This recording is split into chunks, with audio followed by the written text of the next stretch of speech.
Hello, future cadets. I hope all of you are staying safe and studying hard. So, we are meeting for another session of Prachand. I hope you have revised the previous sessions and watched them. आज का जो present session है, it is important because primarily आज हम cover करेंगे governance से related issues, schemes से related issues, and some of the important reports and initiatives that are related to the spectrum of governance. तो governance as you all know is very very important. हर साल काफी ज्यादा questions आते हैं. सो that's why governance का I would urge all of you to make notes. Specially जितनी भी क्लासेस हैं उनके अगर आप नोट्स बना रहे हैं, hand written notes, that is the best thing because that is the ultimate idea of Prachand, that you have handmade written notes with you before the exam and you can just go through them before the exam and feel confident here. I have put in so much effort and that's why I would be able to get great rewards in the exam.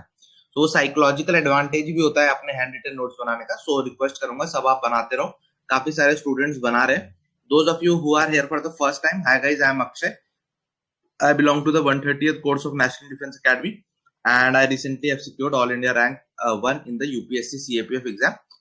I was also fortunate enough to crack the JEE Advance and I was allotted IIT Patna, but I decided to go for NDA. Yeah, a quick reminder, fake को फेंक दो, original product इस्तेमाल करो. So because fake use करोगे तो ना सिर्फ पैसा बल्कि स्वास्थ्य की भी हानि होती है. Original is always free. Best water is the fresh water, distilled water. So free को पकड़ो, फेक को फेंक दो. जैसे हमारे अच्छे प्रोडक्ट्स की कॉपी हुई है तो हमें भी दूसरों से कुछ चीजें सीखनी चाहिए. तो हमने भी लोगों ने हमसे अच्छी अच्छी चीजें सीखी, हमने भी उनसे कुछ कुछ सीखा है. So we have launched our paid courses. ये जो XYZ टीचर्स है आपके, तो उनकी तरह ये हमारे भी पेड कोर्सेज हैं. तो आप कोई सा भी कोर्स खरीद सकते हैं, 3 मंथ का, 6 मंथ का, 9 मंथ का, और लाइफ टाइम कोर्स है. फीस और कोर्स बहुत ही सस्ते हैं. आपको कंप्लीटली 0 to 100 ले जाने का काम करेंगे. फेलियर में 0 अगर आपके चांसेस थे फेल के, अगर सारे कोर्स खरीद लेंगे तो 100% चांस हो जाएंगे फेल होने के. तो 0 से 100 तक ये कोर्स लेके जाएंगे. कोई सा भी कोर्स खरीद सकते हैं. माँ के जेवर से लेके आत्मा की सेल तक हर एक चीज का प्राइस हम कवर करते हैं. और सिर्फ इतना ही नहीं, क्योंकि होली, दिवाली, दशहरा, हर एक त्योहार पे हम आपको डिस्काउंट देना चाहते हैं क्योंकि हम इतने अच्छे हैं. तो आप डिस्काउंट कोड होली दिवाली के अलावा भी एक और एजुकेटर का अपना यूज कर सकते हैं, कोड हैशटैग कट दिया. इसके बाद आपका ना सिर्फ पैसा कटेगा बट जिंदगी में भी कट जाएगा. तो इस डिस्काउंट कोड को आप जरूर यूज कीजिए और हमारे पेड कोर्सों को जरूर खरीदिए, क्योंकि पहले सिर्फ आप अज्ञानी थे बट जब आप हमारे कोर्सेज खरीद लेंगे तो आप कंगाल भी हो जाएंगे. सो अज्ञानता के साथ कंगालता को भी एक्सपीरियंस करना चाहते हैं तो definitely go for the paid courses. Anyways, so important part है यार, एफर्ट मारना. जैसे ऐसे स्टूडेंट्स हैंड रिटन नोट्स अपने बना रहे हैं, if you are also making them, then eventually these handwritten notes are going to save you. ठीक है, because in the chink of time, जब बहुत ही कम टाइम होगा तो इससे तो आप, क्योंकि आप ही ने बनाया, you would be able to easily go through.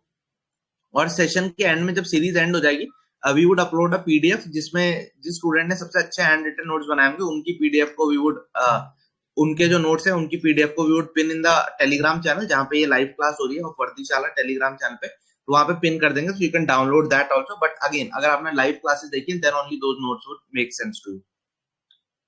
Okay, so this much is clear.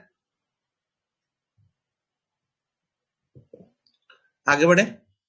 सो आरंभ है असली वाली प्रचंड. The only current affairs you will ever need to crack your exam to make you a सितारा ज़ेब्रा. आवारा zebra तो आजकल fake Bisleri की बोतल पी के भी आप बन सकते हैं. आज का जो टॉपिक है वो है हमारा गवर्नेंस, सरकार. ठीक है, सो गवर्नेंस को मैं एक्चुअली 2 पार्ट्स में पढ़ाऊंगा. फर्स्ट पार्ट जो आज है, इसमें हम कुछ रिपोर्ट्स गवर्नमेंट की जो है उनको डिस्कस करेंगे. कोई रिपोर्ट्स, इंडेक्स, इनको डिस्कस करेंगे. उसके बाद फिर कुछ गवर्नमेंट की जो स्कीम्स है, कुछ इनिशिएटिव्स जो भारत सरकार ने लिए हैं, that we would be discussing. और इसके बाद एक और पार्ट आएगा जिसमें जो लेटेस्ट अपडेट है, मतलब मार्च के महीने का कुछ अपडेट है या फेब एंड का कुछ अपडेट है, उसको हम कवर करेंगे. सो दैट अगर बहुत ही करंट अफेयर्स आ जाता है तो उसको भी हम कवर कर पाएंगे. सो इसके लिए एक दूसरा पार्ट आएगा, सरकार पार्ट 2. वैसे तो मार्केट में पार्ट 3 भी आ चुकी है बट हम 2 ही पार्ट लेके आएंगे सरकार के. ठीक है, आज पहला पार्ट है रिपोर्ट्स एंड इंडेक्सेस से शुरू करते हैं. First is Tarun Kapoor committee. तो what is the Tarun Kapoor committee? देखो, देयर इज तरुण कपूर जो थे वो हमारे सेक्रेटरी थे. सेक्रेटरी ऑफ पेट्रोलियम मिनिस्ट्री, तो उनके नाम पे ये एक उनकी अध्यक्षता में जब वो रिटायर हो गए, तो रिटायरमेंट के बाद सबको जॉब देनी होती है, बिना तो घर कैसे चलेगा, पेंशन से तो लोगों का काम नहीं चलता। तो कई लोग कोचिंग शुरू कर देते हैं रिटायर होने के बाद। तो तरुण कपूर जी को सरकार ने अपनी मिनिस्ट्री में ही जगह दे दी कि अरे आप चिंता क्यों करते हो, हम आपको अपनी मिनिस्ट्री में ही जगह दे देंगे। तरुण कपूर जी पेट्रोलियम मिनिस्ट्री ने एक कमेटी बनाई जिसका काम क्या है कि पेट्रोल से जैसे जैसे हम अवे जाएंगे, जैसे जैसे हमारा एनर्जी मिक्स शिफ्ट होगा। अभी क्या है आप सबको पता है, हमारे पेट्रोलियम पे काफी ज्यादा डिपेंडेंस है एनर्जी रिसोर्सेज, पेट्रोलियम प्लस कोल। सो कैसे हम पेट्रोलियम और कोल से अवे मूव करके रिन्यूएबल्स की तरफ जा सकते हैं, उसको इस एनर्जी ट्रांजिशन को कैसे मैनेज किया जाए, एनर्जी ट्रांजिशन को मैनेज करने के लिए जो कमेटी रिव्यू देगी that is the Tarun Kapoor committee. तो मिनिस्ट्री ऑफ पेट्रोलियम के अंदर ये कमेटी है, एनर्जी ट्रांजिशन एडवाइजरी कमेटी है। एनर्जी ट्रांजिशन यानी नॉन रिन्यूएबल से रिन्यूएबल की तरफ जाएंगे, तो उसमें ये जो बदलाव का फेज है इसको कैसे इफेक्टिवली मैनेज किया जाए, एनर्जी ट्रांजिशन कमेटी।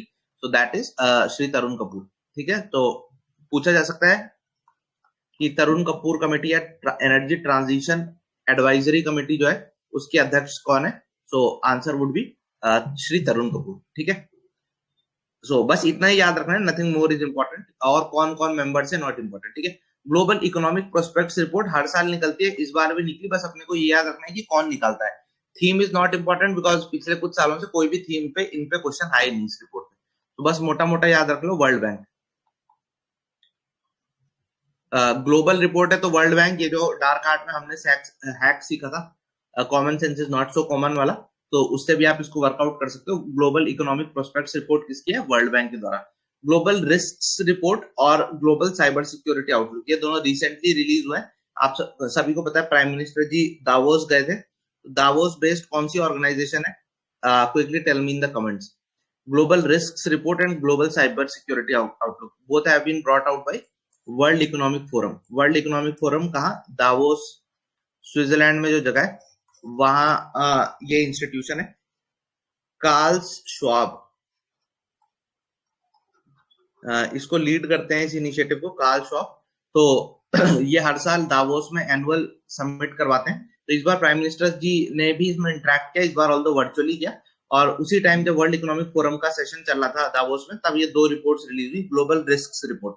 तो ग्लोबल रिस्क रिपोर्ट भी हर साल निकलती है। ये बेसिकली हर साल सेम ही बात बोलती है अलग अलग भाषाओं में, कि दुनिया को रिस्क है क्लाइमेट चेंज से, दुनिया को रिस्क है टेररिज्म से, दुनिया को रिस्क है पेंडेमिक से। अब नया इन्होंने ऐड कर दिया, जैसे वेरियस रिस्क फैक्टर्स बताती है कि ग्लोबल इकोनॉमी के क्या क्या रिस्क फैक्टर्स हैं। अब अगले साल रिपोर्ट आई तो उसमें रशिया यूक्रेन कॉन्फ्लिक्ट को भी ऐड कर देंगे। So essentially that is the global risk report.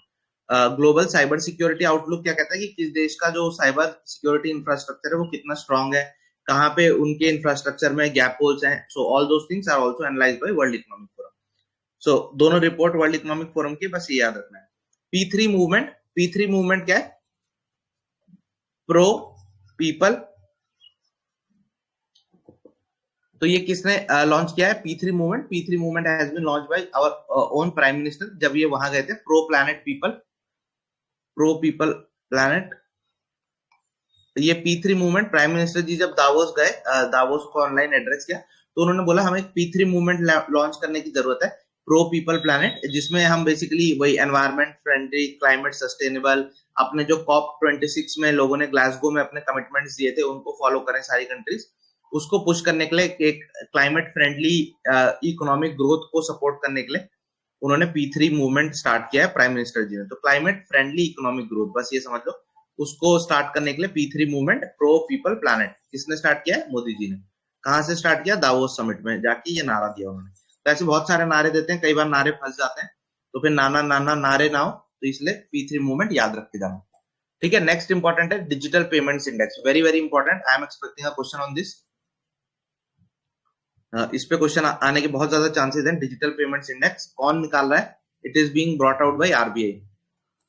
ये बेसिकली क्या मेजर कर रहा है, अपटेक ऑफ डिजिटल पेमेंट्स, यानी पहले कितने यूजर्स डिजिटल पेमेंट को यूज करते थे, कितने फ्रीक्वेंसी से यूज करते थे, कितनी ट्रांजैक्शन वैल्यू होती थी, ये सब चीजें एक मॉनिटर कर रहा है। तो मॉनिटर कब से कर रहा है, बेस ईयर क्या बनाया है इन्होंने, यानी जो ग्रोथ और ये सब चीज मेजर की जाएगी कि इंटरनेट ये जो पेनिट्रेशन है वो कितना ज्यादा आगे बढ़ा है। So that would be measured by this payments index. Digital payments index being brought out by RBI. तो इसका बेस ईयर क्या होगा? बेस ईयर यानी जिसके बेसिस पे इसको कंपेयर किया जाएगा। So base year has been defined as 2018। सो ये ध्यान रखना है that the base year has been defined as 2018। ठीक है, या so digital payments index base year 2018, who is bringing it out? RBI. ठीक है, these two things are clear, इसमें कोई डाउट है? Digital payments index being brought out by RBI. Next let's move to Indu Malhotra committee या panel. इसको मैंने इसलिए cross मारा because I don't think it would be asked, but since you would be seeing this a lot in the pressure बनाने वाली videos, इसलिए I have told you.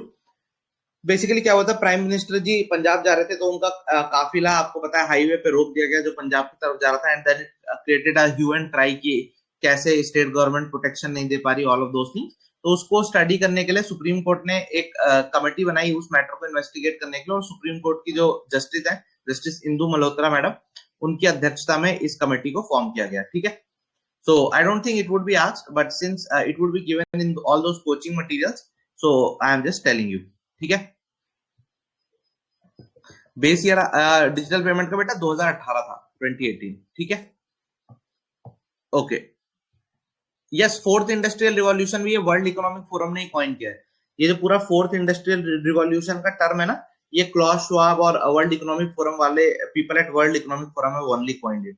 और भी काफी सारी रिपोर्ट्स वर्ल्ड इकोनॉमिक फोरम निकालता है, बट ये जो रिसेंट रिपोर्ट्स थी ये अभी अभी निकली थी, दैट्स व्हाई आई आस्क्ड। ठीक है, यस, हमेशा स्कीम पे क्वेश्चन आते रहते हैं यार, that's why schemes are important, that one must go through all the schemes. ठीक है, सो इंदु मल्होत्रा पैनल, ये जो प्राइम मिनिस्टर साहब की सिक्योरिटी ब्रीच हुई उसको वो करने के लिए, इन्वेस्टिगेट करने के लिए सुप्रीम कोर्ट की अध्यक्षता में बनाया गया। आई don't think it would be asked, but anyways मिलेगा तो देख लेना।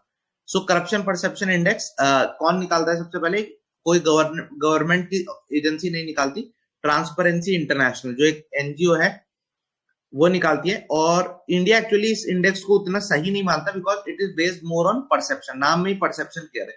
तो rather than on the actual evidence, ये बस परसेप्शन पे कि लोगों को कैसा लगता है कि पुलिस घूस मांगती है, जस्टिस सिस्टम फेयर है या नहीं, आपको लाइसेंस लेने के लिए पैसा तो नहीं देना पड़ता, इस तरीके के काफी सारे सवाल पूछती है। और लोगों का क्या परसेप्शन है, बड़े बड़े इंडस्ट्रियलिस्ट को स्टेट को लेके, कंट्री को लेके क्या परसेप्शन है, उसके बेसिस पे ट्रांसपेरेंसी इंडेक्स की रिपोर्ट निकाली जाती है।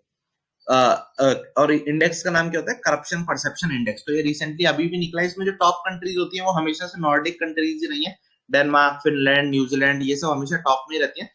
इंडिया यूजुअली 80-90 की रेंज में रहता है, इस बार इंडिया 85 पर है। ठीक है, सो इंडिया की रैंक इस बार 85 रही है। It is a slight improvement of one position, 86 से 85। India is on 85। Corruption perception index organisation important है, transparency international, India is 85। Top ranking इसमें हमेशा से नॉर्डिक कंट्रीज की, Finland, Norway, all these countries are at the top for a long time. ठीक है, corruption perception index. Henley index, Henley index किससे related है? बस ये याद रखना, it is related to the passport strength. Passport strength से मतलब क्या? अगर आप पे इस देश का पासपोर्ट है तो आपको कितने सारे देशों में इजीली एंट्री मिल जाती है, क्या आपको वीजा फ्री या तुरंत ऑन रीचिंग वीजा तुरंत अवेलेबल है, या आपके देश के लोगों को इस कंट्री में जाने के लिए, दूसरी कंट्रीज में जाने के लिए आपको कभी डिनाई नहीं करती एंट्री अगर आपका इस देश का पासपोर्ट है। तो एसेंशियली ये एक तरीके से दिखाता है कि किस देश की ग्लोबल वर्ल्ड में कितनी साख है। सो इसको ऐसे भी समझ सकते हैं जैसे आप एक महाराजा हो, एक बहुत बड़े किंग हो, तो अगर आप किंग किसी भी छोटे किंगडम में जाओगे तो वहां आपका आदर सत्कार होगा, आपको गेट का वहां जो चौकीदार है वो रोके करे। पर अगर आप गरीब आदमी हो तो फिर आपको किसी राजा के महल में घुसना है तो वहां द्वारपाल ही आपको रोक देगा, अंदर नहीं घुसने देगा। Same is with the strength of the passport. अगर आप पे पासपोर्ट है किसी बहुत ही इकोनॉमिक जायंट का, तो आप किसी गरीब, आप सपोज आप यूएसए के हो और आप जाना चाहते हो अफ्रीका के किसी पुअर देश में, तो वो तो आपका खुली बाहों से स्वागत करेगा कि आओ आओ हमारे देश में आओ। बट जस्ट इसका अपोजिट है, सपोज कोई सीरिया का बंदा है या अफगानिस्तान का बंदा है और वो एंटर करना चाहता है आप जर्मनी या लेट से यूएस या लेट से फ्रांस, तो क्या होगा? उस पर 10 सवाल उठाएंगे कि क्यों आ रहे हो, बिकॉज दे वुड थिंक कि he is not going to add any value. तो essentially it as a proxy of the strength और the global respect of a country, Henley index ये भी दिखाया था कि पब्लिक ग्लोबली कौन सा देश के कितनी ज्यादा रिस्पेक्ट है। तो हेनरी इंडेक्स आया पासपोर्ट की स्ट्रेंथ मेजर करता है, कैसे मेजर करता है वो हम समझ गए। सो इसमें लीस्ट पावरफुल पासपोर्ट कौन सी कंट्री का है, पहली बार ये बदला है, लीस्ट पावरफुल पासपोर्ट अब अफगानिस्तान का है। ठीक है, वैसे अफगानिस्तान में पासपोर्ट इशू भी हो रहा होगा या तालिबान कर भी रही है, I am not sure, but least इसका ही है। इंडिया की पोजीशन कुछ खास नहीं है, 80s में ही है, तो नॉट इंपॉर्टेंट, बट देखिए 83 to be precise is India's position, but I don't think it would be asked. Just Henley index किससे एसोसिएटेड है ये अपने को पता होना चाहिए, that it is associated with the strength of passport. Strongest किसका है बेटा, ये जो जापान और सिंगापुर है, because these are like small countries with a lot of economic might, तो that's why Japan and Singapore have the strongest passport. But again it wouldn't be asked कि किसका सबसे स्ट्रॉन्गेस्ट है, because it is not being published by a public agency, government इसको issue नहीं करती, एक private agency है हेनले, सो वो इश्यू करती है, इसलिए इसके टॉप बॉटम रैंक इंपॉर्टेंट नहीं है, बस ये याद करना ज्यादा इंपॉर्टेंट है किससे एसोसिएटेड है। ऑल्दो आप देखोगे प्रेशर बनाने वाली वीडियोस इसका इन डेप्थ एनालिसिस करवा देंगे कि फर्स्ट ये है, लास्ट ये है, इंडिया की रैंक ये है, और इसमें ये पैरामीटर होते हैं। अगेन अगर ये कोई सरकारी होता है या ऐसा होता है जिसको गवर्नमेंट ऑफ इंडिया बहुत क्रेडिबिलिटी दे रही होती, या कोई ऐसा इंडेक्स जिसमें इंडिया ने टॉप किया होता, तब तो फिर भी उसको मैं उस डेप्थ में बताता, बट सिंस ऐसा कुछ है नहीं इसमें, तो बस Henley index is equal to passport strength, इतना भी याद कर लोगे तो काफी है। ठीक है, that is the advantage of प्रचंड की कंटेंट को मिनिमाइज करना है। ठीक है, पीएससी वेरी वेरी इंपॉर्टेंट है इस टाइम के लिए, इस बार के लिए। PSC is what, public accounts committee. सो आप सभी को पता है हमारे पार्लियामेंट्री सिस्टम में the members of Lok Sabha and Rajya Sabha, 15 from Lok Sabha, 7 from Rajya Sabha, so ये टुगेदर मिलके पब्लिक अकाउंट्स कमेटी फॉर्म करते हैं। पब्लिक अकाउंट्स कमेटी क्या करती है, बेसिकली गवर्नमेंट का जो भी फाइनेंसेस है उनको एक तरीके से स्क्रूटनाइज करती है। Controller and auditor general PSC को हेल्प करते हैं। सो पीएससी के is celebrating it's like sanitary year. तो पीएससी का क्या हो रहा है, PSC after a long time उसका 75th या 100 डे सेलिब्रेट हो रहा है।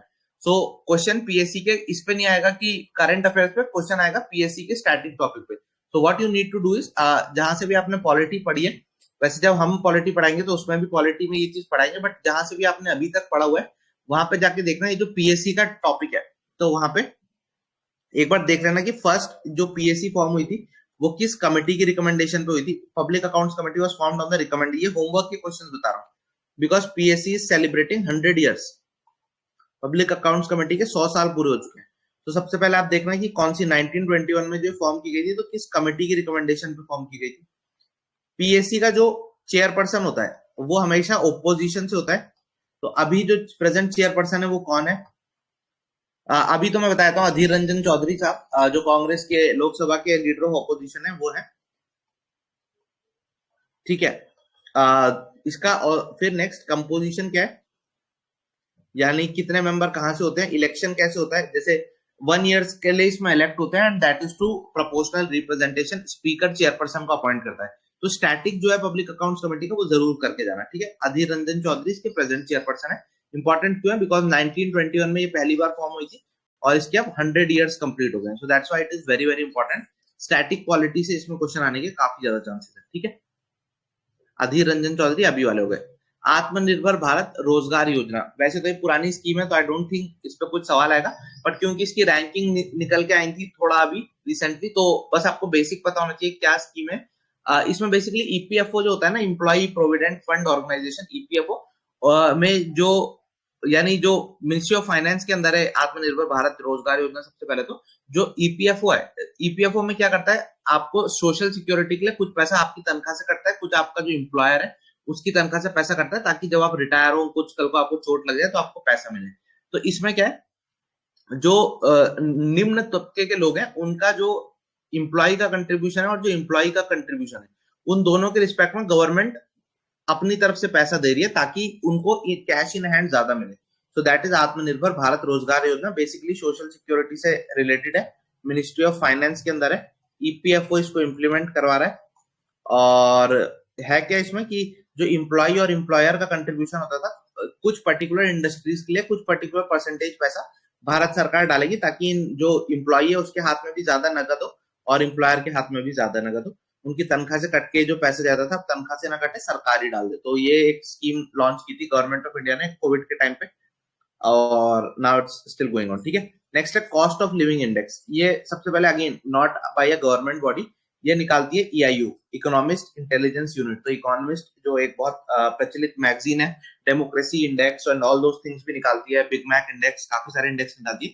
तो इकोनॉमिक इंटेलिजेंस यूनिट निकालती है। इसमें क्या है कि कौन से शहर में कॉस्ट ऑफ लिविंग सबसे ज्यादा है, तो कहाँ पे सबसे ज्यादा निकली, तेल अवीव में, जो इजराइल में लोकेटेड है, वहां की कॉस्ट ऑफ लिविंग सबसे ज्यादा निकली। बेस किसको मानते हैं, बेस प्राइसेस ये कहाँ के लेते हैं, न्यूयॉर्क के बेस प्राइसेस लेते हैं। Again it wouldn't be asked, but since you would see this in a lot of places, so that's why I am telling you, but again understand, I don't expect a question from this, ठीक है।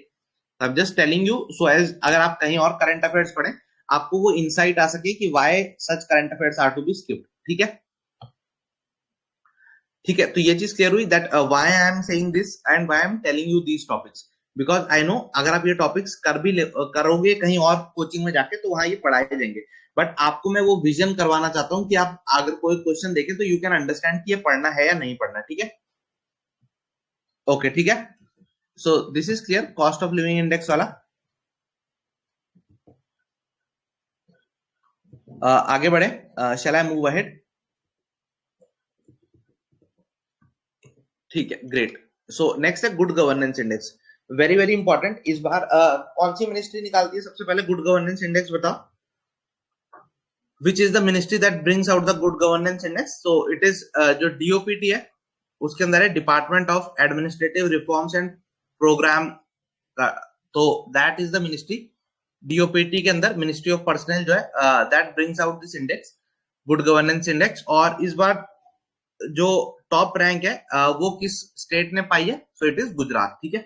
So the first state that has topped the good governance index, because ये ministry of India का है, DOPT के अंदर जो department of administrative reforms है वो इसको लेके आया है, तो that's important. So Gujarat has topped this, Gujarat is the first that has appeared the winner in the good governance index of this year, ठीक है। कौन, DOPT department of personal and training के अंदर जो डिपार्टमेंट ऑफ एडमिनिस्ट्रेटिव रिफॉर्म्स है वो इस report को निकालता है। काफी सारी चीजों पे मेजर करते हैं कि जो फाइनेंशियल इंक्लूजन है वो स्टेट में कितना है, हेल्थ फैसिलिटीज कैसी हैं, एजुकेशन फैसिलिटीज कैसी हैं, काफी सारे पैरामीटर्स पे एक जगह की गुड गवर्नेंस मेजर की जाती है, ठीक है। सो स्टेट में सबसे ऊपर कौन सी स्टेट आई है, गुजरात, और यूनियन टेरिटरीज में सबसे ऊपर कौन सी यूनियन टेरिटरी आई है, दिल्ली, ठीक है। So Gujarat and Delhi in union territories and Gujarat in the terms of state has appeared the winner. ठीक है. Okay, so this much is clear. Good governance index कौन निकालता है, क्या होता है गुड गवर्नेंस इंडेक्स, ठीक है. सिमिलरली एक और इंडेक्स गुड गवर्नेंस इंडेक्स का से आप कंपेयर कर सकते हो, that is the NITI Aayog का हेल्थ इंडेक्स। तो नीति आयोग क्या करता है, वेरियस स्टेट्स को रैंक करता है कि वहां पे हेल्थ इंफ्रास्ट्रक्चर कैसा है, specially after Covid this index was like a big thing for NITI Aayog. तो नीति आयोग का जो हेल्थ इंडेक्स है, तो उसमें कौन सी स्टेट ने टॉप किया है, केरला, बट इसको मैंने यहाँ इंक्लूड इसलिए नहीं किया बिकॉज आई डोंट थिंक जिस चीज में केरला टॉप कर रहा हूँ उस पर क्वेश्चन आएगा in the present days and times, that's why I didn't include it here, ठीक है। बट दैट इज अगर कल को सिचुएशन चेंज हो जाए तो this question would have high chance of coming. So I hope आपको ये थॉट प्रोसेस समझ आ रहा है कि कैसे आपको चीजों को रिड्यूस करना है content. It is a important question, yes, ये NITI Aayog health index important question है। अगर केरला की स्टेट एग्जाम्स का पेपर है या अगर आज कल रिजीम चेंज हो जाए तब अगर ये क्वेश्चन हो, सेम सिचुएशन हो, तब मैं ये क्वेश्चन कहूंगा इंपॉर्टेंट है, तब मैं इसको यहाँ इंक्लूड करूंगा, बट अभी मैंने इसको नहीं किया because my sense of things are they wouldn't ask this because the winner in this is Kerala. I hope this thought process is making sense to you, ठीक है। ये थॉट प्रोसेस आप लोगों को समझ आ रहा है, अगर आ रहा है तो प्लीज कमेंट करके बताओ, बिकॉज मैं नहीं चाहता कि आप हमेशा स्पून फीडिंग पे डिपेंड रहो। ये प्रचंड आ रही है तो ठीक है, बट कल को मैं चाहता हूं कि आप भी, अगर आपको कोई करंट अफेयर्स का मटेरियल मिले, न्यूज़पेपर मिले, you are easily able to sift through it, आप उससे जल्दी जल्दी पन्ने पलट के आइडेंटिफाई कर सको क्या पढ़ना है क्या नहीं। तो वो कैसे होगा, जब आप ये थॉट प्रोसेस खुद से सीखोगे, ठीक है। Vivek Joshi committee ministry of home affairs ने बनाई है। तो आपको पता है वो मिस फायरिंग इंसिडेंट जो हुआ था, उसके बाद there was a lot of noise, hue and cry, तो उसने नागालैंड से आफ्सपा को हटाने के लिए, arm forces special provisions act, तो नागालैंड से आफ्सपा को हटाने के लिए, रिव्यू करने के लिए the situation of AFSPA in Nagaland, एक कमेटी बनाई गई है and that committee is the Vivek Joshi committee. तो क्वेश्चन आ सकता है विवेक जोशी कमेटी किससे एसोसिएटेड है? तो Vivek Joshi committee is associated with AFSPA का withdrawal from Nagaland. This much is clear. ठीक है, so this is clear. Next है स्वच्छता सर्वेक्षण. तो दिस एनुअली हर साल होता है स्वच्छता सर्वेक्षण. कौन सी मिनिस्ट्री करती है? महुआ करती है. MoHUA is ministry of housing and urban affairs. तो महुआ स्वच्छता सर्वेक्षण निकालती है. बेसिकली इसमें इंडिया के जितने भी शहर, गांव और अर्बन म्यूनिसिपैलिटीज ये सब होती है, वहां जाके देखती है कि क्लीनलीनेस का क्या लेवल है. तो महुआ निकालती है. इस बार भी निकाली है. हर बार की तरह cleanest city with more than 1 lakh people, वो सिटी जिसमें 1 लाख से ज्यादा लोग हैं, वो क्लीनेस्ट सिटी कौन सी निकल के आई है? लगातार 5-6 सालों से यही निकलती आ रही है. दैट इज इंदौर, मध्य प्रदेश में. ठीक है, so Indore again has topped the cleanest city वाला पार्ट. सो इसीलिए कई लोग बोलते हैं कि क्लीनलीनेस के लिए हर एक स्टेट को इंदौर मॉडल को फॉलो करना चाहिए, बिकॉज हर बार इंदौर ही जीत के निकलता है इसमें. ठीक है, एक जो इस बार इंपॉर्टेंट था, that was best Ganga town. तो स्वच्छता सर्वेक्षण में बेस्ट गंगा टाउन किसको घोषित किया गया? इस पे अगर क्वेश्चन आना चाहे तो आ सकता है. So because Ganga river flow कर रही है, उसके बैंक्स पे कौन सी सिटी जो क्लीनेस्ट निकल के आई? That was Varanasi. तो अगर क्वेश्चन आना होगा तो इस पे आ सकता है कि बेस्ट गंगा टाउन कौन सा निकल के आया? वाराणसी. ठीक है, तो वाराणसी उत्तर प्रदेश में has emerged as the best Ganga town, यानी गंगा के बैंक्स पे जो क्लीनेस्ट सिटी निकल के आई, that was Ganga. Cleanest cantonment आपकी अहमदाबाद थी. I don't think it would be asked. Cleanest state, that again is important. Cleanest state with more than 100 urban local bodies, जो लार्ज स्टेट्स है एसेंशियली, वाली क्लीनेस्ट स्टेट कौन सी निकल गई? That was Chhattisgarh. ठीक है, because it has again won for the third consecutive time. तो that's also like you should know. Cleanest state, large state जिसपे 100 से ज्यादा म्युनिसिपल बॉडीज हो, दैट इज छत्तीसगढ़. ठीक है, तो स्वच्छता सर्वेक्षण देख लिया. कौन निकालता है? महुआ निकालता है. क्लीनेस्ट सिटी विद 1 लाख से ज्यादा लोग, इंदौर निकल के आया. क्लीनेस्ट गंगा टाउन कौन सा निकल के आया? वाराणसी. कैंटोनमेंट क्लीनेस्ट निकल के आया अहमदाबाद. और लार्ज स्टेट 100 से ज्यादा म्यूनिसिपल बॉडी वाली जो क्लीनेस्ट निकल के आई, दैट वाज छत्तीसगढ़. ठीक है, तो दैट्स स्वच्छता सर्वेक्षण. लीड्स इंडेक्स क्या है? ये लीड्स इंडेक्स कौन निकालता है? Ministry of commerce and industry. Ministry of commerce and industry निकालती है. और it is based on what? Logistics performance index. Logistics performance index world bank निकालता है. वर्ल्ड बैंक लॉजिस्टिक्स यानी एक चीज जगह से दूसरी जगह अगर कोई चीज को मूव किया जा रहा है, तो दैट्स कॉल्ड एज लॉजिस्टिक्स. तो logistics performance index world bank का होता है. उसके बेसिस पे ही ये कंट्रीज को रैंक करता है. तो ministry of commerce and industry ने इसी को मॉडल बनाते हुए लॉजिस्टिक्स परफॉर्मेंस इंडेक्स के लिए एक देसी वर्जन निकाला है, which is called as Leeds.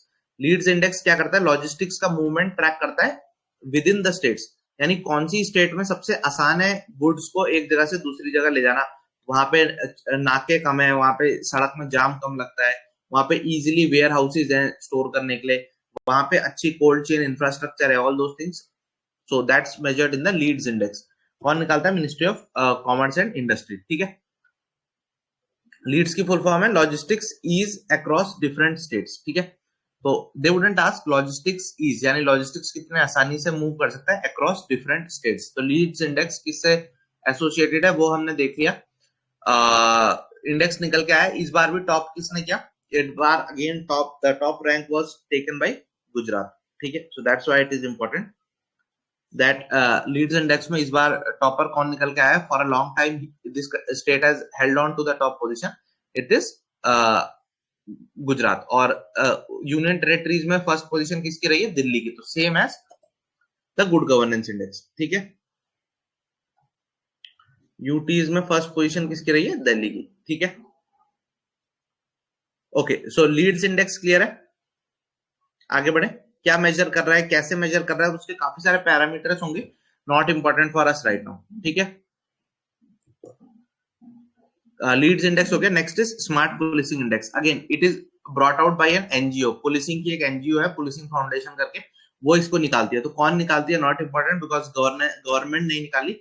Smart essentially एक एक्रोनिम था जो हमारे प्राइम मिनिस्टर साहब ने दिया था, कि सिंपल, मोबाइल, अलर्ट, रिस्पॉन्सिव, ऐसे कुछ कुछ अलग अलग वर्ड्स जोड़ जाड़ के स्मार्ट पुलिसिंग प्राइम मिनिस्टर ने बोला था कि होनी चाहिए. सो उसी स्मार्ट पुलिसिंग को कि कौन सी स्टेट पुलिसिंग में कितनी आगे निकल चुकी है वो ये स्मार्ट पुलिसिंग इंडेक्स मेजर करता है. Andhra police has come out as victorious this year, but again since it is being brought out by a private NGO, so I don't think it would be asked. ठीक है, but still you would find this at many places. So I'm telling you why is it not important. That's why I have also told you, because it is being brought out by a private agency. ठीक है, sorry, an NGO. So smart policing prime minister जो नारा दिया था उसमें major करता है हर state कैसा परफॉर्म कर रही है, and Andhra has come out at top. Next है CCPI. This is important, climate change performance index. What is this? देखो क्लाइमेट चेंज हो रहा है, ये तो सब मानते हैं. तो हर एक देश ने कुछ कुछ कमिट किया है कि क्लाइमेट चेंज को फाइट करने के लिए हम ये करेंगे. As you all no, COP26 जब हुई थी, कॉन्फ्रेंस ऑफ पार्टीज 26, तब इंडिया ने भी कुछ कुछ बहुत ही एम्बिशियस टारगेट्स बताए वहां. What were the targets? India ने बोले अपने टारगेट्स को अपडेट करते हुए, इंडिया ने भी जो कॉन्फ्रेंस ऑफ पार्टीज हुई उसमें अपने टारगेट्स को रिवाइज किया यूके में, और कुछ नए टारगेट्स दिए. सो उन्हीं टारगेट्स को अचीव करने के लिए कौन सी स्टेट किस लेवल पे पहुंची हुई है उसको मेजर करता है क्लाइमेट चेंज परफॉर्मेंस इंडेक्स. ठीक है, सो इसमें खास बात क्या है कि जो टॉप 3 पोजीशंस हैं इसकी, the first, second and third position, उनको खाली रखा गया है. They have been left empty. 1 2 3 empty रखे गए हैं. क्यों? क्योंकि कोई भी दुनिया का राष्ट्र ऐसा नहीं है जो अपना फुल दे पा रहा हो और इंश्योर कर पा रहा हो कि जो ग्लोबल क्लाइमेट चेंज है वो अरेस्ट हो सके, कंट्रोल हो सके. So that's why top 3 places are empty, because no country in the world is doing enough. तो जो सबसे पहला नंबर आता है वो चौथे नंबर पे प्लेस होती है, एंड दैट इज डेनमार्क. ठीक है, तो डेनमार्क को प्लेस किया था बिकॉज ये अगेन छोटी कंट्रीज हैं तो they can easily achieve the clean goal का टारगेट. और India is placed at 10th in this index. ठीक है, तो India is placed at 10th, Denmark is at top, India is at 10th. तो still it's a good position. ये लेकिन निकालता कौन है? Again it is brought out by an NGO. UN की कोई ऑर्गेनाइजेशन नहीं निकालती. It is an NGO called as German watch. Although ये यूएन के साथ काफी क्लोजली काम करती है, that's why I am telling you that this might appear. German watch एक एनजीओ है, वो क्लाइमेट चेंज परफॉर्मेंस इंडेक्स निकालती है. टॉप 3 पोजीशन इस इंडेक्स की खाली है. इंडिया 10वें नंबर पे आया है. ये क्या मेजर करता है कि कौन सा देश कितना एफर्ट मार रहा है अपने जो क्लाइमेट चेंज के गोल्स थे उनको अचीव करने के लिए. ठीक है, कमिटमेंट और उनके अचीवमेंट में क्या गैप आ रहा है एसेंशियली उसको मेजर कर रहा होता है. ठीक है, आगे बढ़े. This much is clear, climate change performance index. Next है सदर बाजार पुलिस स्टेशन. सदर बाजार इस दिल्ली में एक जगह है, दिल्ली कैंट के पास. तो सदर बाजार पुलिस स्टेशन को मिनिस्ट्री ऑफ होम अफेयर्स ने बेस्ट पुलिस स्टेशन का अवार्ड दिया है. सो बेस्ट पुलिस स्टेशन का अवार्ड, थाने का अवार्ड किसको दिया गया? सदर बाजार पुलिस स्टेशन को. तो कई बार पूछ लिया जाता है ये वन लाइनर में, so you must be thorough with this. ठीक है, विवेक जोशी कमेटी अभी बताई ना, नागालैंड में जो हॉस्पा लगा हुआ है हीरो, उसको रिव्यू करने के लिए. ठीक है, बिल्कुल रंजना, उसमें भी बताया था ये. ओके, ठीक है, so this much is clear. बिल्कुल वेदी, हर एक चीज का अवार्ड बना देते हैं यार. सो स्टूडेंट के बारे में नहीं सोचते, टास्क बढ़ाते रहते हैं. ये पहली बार इंडिया की हिस्ट्री में एक सर्वे होने वाला है, all India survey on domestic workers. तो कौन करवा रहा है? Labour bureau. तो अगर वो ऑप्शन में दे दे ministry of women, ministry of social justice, तो वो सब हो जाएंगे गलत, बिकॉज ये कौन करा रहा है? Ministry of labour and employment, labour bureau जो उनके अंदर है, वो all India survey on domestic workers. यानी आपके घर में जो मेड आती है, बाई आती है, उनकी क्या स्टेटस ऑफ लिविंग है, उनको कितना सैलरी मिलता है, उनकी हाउसिंग फैसिलिटीज क्या है, उनपे क्या उनको health care facility, education facility सही मिलती है. ये सब एक कॉम्प्रिहेंसिव डेटा सेट. क्योंकि अभी क्या है, गवर्नमेंट के पास कोई डेटा सेट नहीं है कि ये जो मेड्स हैं, बाइज है, इनकी क्या पोजीशन है. ठीक है, तो उसके लिए एक पहली बार ऑल इंडिया सर्वे हो रहा है डोमेस्टिक वर्कर्स का, being conducted by labour bureau. तो थोड़ा इसका पता होना चाहिए. एसडीजी अर्बन इंडिया इंडेक्स पहली बार निकाला गया, इसलिए इंपॉर्टेंट है. It is being brought out bye NITI आयोग. What is SDG? Sustainable development goals. तो 2015 से पहले होते थे, 2010 से 2000 से लेकर 2015 तक there were somethings which were called as MDG, millennium development goals. तो 2015 के बाद 2015 से लेकर 2030 तक ग्लोबली सारे राष्ट्रों ने कमिट किया है कि हम ये कुछ गोल्स को अचीव करेंगे, कुछ एस्पिरेशंस को अचीव करेंगे, जिनको बोला जाता है सस्टेनेबल डेवलपमेंट गोल्स. तो इसमें काफी सारे गोल्स हैं, 17 गोल्स हैं, जैसे zero hunger, zero poverty, sustainable growth, gender equality, ऐसे अलग अलग गोल्स हैं। तो these are called as sustainable development goals. 17 इसमें टारगेट्स हैं, 169 से ज्यादा गोल्स हैं। तो 17 ब्रॉड जो टारगेट्स हैं, दीज आर देयर। कि आप एसएसबी में यूज कर सकते हो अपने 17 टारगेट्स को इंडिविजुअली। एसडीजी, तो that is SDG. Urban India में एसडीजी का क्या परफॉर्मेंस है, यानी इंडिया की जो वेरियस अर्बन प्लेसेज है उनमें एसडीजी को अचीव करने के लिए किस लेवल का एफर्ट हो रहा है, that is being measured by the SDG index. ठीक है, तो फर्स्ट टाइम निकाला गया है, किसने निकाला है ये, this has been brought by NITI Aayog along with some of the NGOs, जो जर्मन ऐसी एनजीओज हैं उनके साथ। ठीक है, तो सबको रैंक किया गया है। तो जो सिटीज ने इसमें काफी अच्छा परफॉर्म किया इस बार, Shimla, Chandigarh, Coimbatore, these are the states that have performed really well. ठीक है, इसमें जो इंडेक्स होते हैं, गवर्नमेंट का एक नया फ्रेमवर्क है। अब वो किसी को टॉपर और फेलियर नहीं कहती। जो बच्चा फेलियर है, जैसे वो बोलते हैं ना, काणे को काणा मत कहना, नहीं जाएगा रूट। काणे को काणा मत कहना, नहीं जाएगा रूट, धीरे धीरे पूछना कैसे गई थी फूट। तो इसीलिए जो बच्चा फड्डी आएगा उसको ये नहीं बोलेंगे कि ये वर्स्ट परफॉर्मर है, ये सबसे घटिया परफॉर्मर है। क्यों? क्योंकि उसकी ईगो हर्ट हो जाएगी उस टाइप की। तो इसलिए जो अब जो फड्डी आते हैं उनको क्या बोल देते हैं, एस्पिरेंट्स है। तो ये तो अभी कोशिश कर रहे हैं। एस्पिरेंट, जो फड्डी आएगा उसको बोल देंगे एस्पिरेंट। ठीक है, और जो टॉप में होगा, मान लो जिसके सबसे कम नंबर आए उसको हमने बोल दिया एस्पिरेंट, और जो टॉप पे होगा, जो सबसे ज्यादा नंबर लेके आ रहा होगा, उसको हमने क्या बोल दिया, अचीवर। तो again this is a way of reducing that stigma कि आप फड्डी आए तो आप वर्स्ट परफॉर्मर हो। नहीं, अभी आप एस्पिरेंट हो। अगर आप जिस दिन टॉप कर जाओगे तो आप अचीवर बन जाओगे। सो ये एक नया नीति आयोग में कॉन्सेप्ट लेके आया है। कभी भी जब नीति आयोग की कोई रैंकिंग आती है, उसमें वो वर्स्ट परफॉर्मर नहीं कहता कि वो रूट ना जाए स्टेट, तो उसको बोलते हैं कि तुम अभी एस्पिरेंट स्टेज में हो बेटा, अचीवर बनने का ट्राई करो। ठीक है, ठीक है, so this much is clear.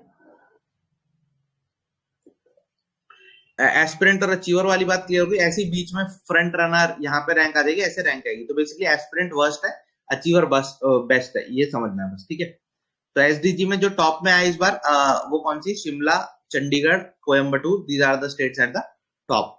ठीक है, और किसने निकाला इंडेक्स, नीति आयोग ने निकाला along with the help of some German NGO.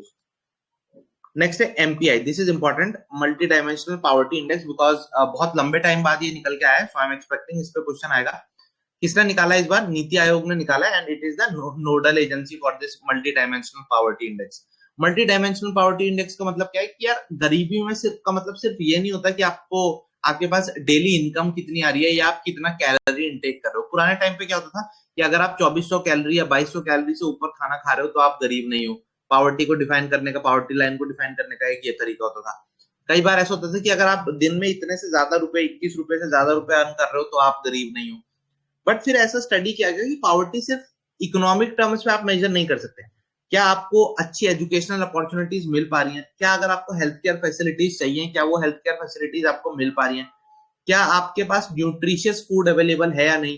ठीक है, सो काफी सारी चीजों में पावर्टी मेजर की जा सकती है, rather than just looking at it from a singular perspective। तो इसीलिए ये मल्टी डायमेंशनल पावर्टी इंडेक्स का कॉन्सेप्ट निकला। It was initially pushed bye UN, जो यूनाइटेड नेशंस है उसने इसको पुश किया था।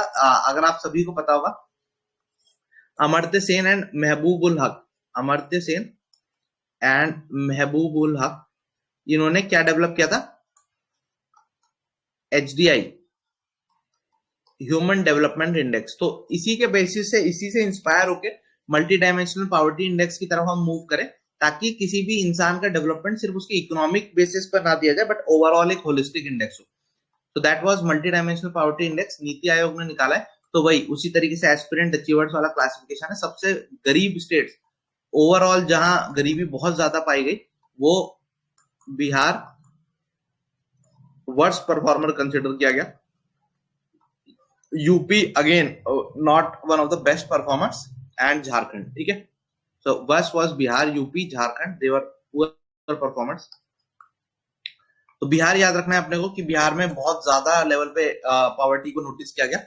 यूनियन टेरिटरीज में अगर आप देखोगे तो जो सबसे खराब परफॉर्मेंस निकल के आई वो किसकी निकल के आई, सबसे worst performers were Dadra and Nagar Haveli. ठीक है, और बेस्ट परफॉर्मर कौन निकल के आया, मल्टी डायमेंशनल पॉवर्टी इंडेक्स में सबसे अच्छा परफॉर्मर यूनियन टेरिटरी में कौन निकल के आया, पुडुचेरी, ठीक है। और स्टेट्स में सबसे कम पॉवर्टी कहां नोटिस की गई? केरला में, ठीक है। अमीर में कौन सी? केरला। तो ऐसे मल्टी डायमेंशनल पॉवर्टी इंडेक्स में which state has the least amount of poverty? तो answer was Kerala. And the which state has the highest amount of poverty as per MPI? That would be Bihar. Union territories की बात करूं तो सबसे कम कहां पे पाई गई? पुडुचेरी में। लीस्ट अमाउंट ऑफ पॉवर्टी कहां गई पाई गई? पुडुचेरी में। हाईएस्ट कहां पाई की गई? दादरा एंड नगर हवेली में, ठीक है, एंड पुडुचेरी में, ठीक है। So this is clear. Multi dimensional poverty index क्या है, कैसे कैलकुलेट होता है, कौन कैलकुलेट कर रहा है, all these things are clear. कौन सी एजेंसी निकाल रही है, बस इतना ही याद करना है। परसेंटेज कितनी है, all of those things are not important. आगे बढ़े। नेक्स्ट है रतन वाटल कमेटी। देखो रतन वाटल कमेटी पहले भी एक बार बनी हुई है, पर तब वो बनी थी डिजिटल पेमेंट्स को प्रमोट करने के लिए। सो रतन वाटल कमेटी ओरिजिनली डिजिटल पेमेंट्स के लिए थी, पर अब उन्हीं को दोबारा से एक और कमेटी का अध्यक्ष बनाया गया। और इस बार ये कमेटी किस चीज की है? This is to measure the progress on Central Vista redevelopment. तो आप सभी को पता है इंडिया गेट जो है उसके इधर नॉर्थ ब्लॉक, साउथ ब्लॉक और ये प्राइम मिनिस्टर्स हाउस, इस पूरे एरिया का रीडेवलपमेंट चल रहा है। नई दिल्ली में नया पार्लियामेंट्री हाउस बन रहा है। सो central Vista redevelopment project is the entire project जिसमें ये सब रेनोवेशन के काम चल रहे हैं। So all those things can happen on time. उसकी मॉनिटरिंग के लिए जो चीज चल रही है that is the central Vista redevelopment का जो प्रोजेक्ट, और उसी की ये सब टाइम पे एग्जीक्यूट हो सके सेंट्रल विस्ता रीडेवलपमेंट प्लान, उसके लिए रतन वाटल की अध्यक्षता में एक कमेटी बनाई गई है, ठीक है, to measure the progress and to ensure that it gets completed on time। Central Vista redevelopment project time पे कंप्लीट हो जाए, उसके लिए रतन वाटल की अध्यक्षता में कमेटी बनाई गई है। पब्लिक अफेयर्स इंडेक्स क्या करता है? स्टेट्स को गवर्नेंस के लेवल पे रैंक करता है कि कहां पे गवर्नेंस सबसे अच्छी है। But I wouldn't be telling you this because it is again being brought by an NGO, public affairs institute Bangalore based है, वो निकालता है। तो सिंस इट्स एन एनजीओ तो ऐसे तो कितने इंडेक्स याद रखेगा बंदा, तो इसलिए I am not telling you that. Again इसी तरीके से अगर आप बहुत ही सिलेक्टेड चीजें पढ़ना चाहते हो of GK topics also, that we can reduce the load and the noise that is around you regarding various subjects, तो आप कैप्टन तिरंगा जीके का मसीहा की क्लासेस भी कर सकते हो। इसमें हम जीके के जितने भी इंपॉर्टेंट सब्जेक्ट्स हैं उनके टॉपिक्स को कवर कर रहे हैं इन फुल लेंथ। तो ना सिर्फ इसमें क्वेश्चन बाजी होती है बल्कि कॉन्सेप्ट्स को भी डिटेल में डिस्कस करते हैं, ताकि आप एज अ फुल लेंथ जो कोर्स है उसकी तरह इसको ट्रीट कर सकते हो of all the subjects. Again it's for free. Reports और इंडेक्स में एक और इंपॉर्टेंट रिपोर्ट जो निकल के आई इस बार, that was the 5th national family health survey. So national family health survey ministry of health and family welfare निकलवाती है। This is the 5th time that the national family health survey has come. काफी सारी चीजें इसमें major की गई हैं, but जो इस बार की इंपॉर्टेंट चीज निकल के आई इसमें, फॉर द फर्स्ट टाइम, मतलब it's a very happy news that for the first time जो जेंडर रेशियो इंडिया का है उसमें फीमेल्स का number came out to be more than the males, ठीक है। सो लड़के खुश हो जाओ, 1020 फीमेल्स फॉर एवरी 1000 मेल्स, ठीक है। सो 1000 मेल्स पे there are 1020 females at present in India. So overall sex ratio जो इंडिया का निकल के आया that is in favour of females, ठीक है। बट ये खुश होने की बात इतनी नहीं है, बिकॉज ये जो फीमेल्स का नंबर इंक्रीज हुआ है ना, that is more in the old age. Because अगर आप देखोगे फीमेल्स की जो जनरली सर्वाइवल रेट है वो ज्यादा है, so that's why older females are more. अगर आप यंग एज पे देखोगे तब वहां इतना अच्छा सेक्स रेशियो नहीं है, so not to be much happy about, but या ओवरऑल अगर आप पिक्चर देखोगे तो फीमेल्स आर 1020 कंपेयर टू 1000, ठीक है।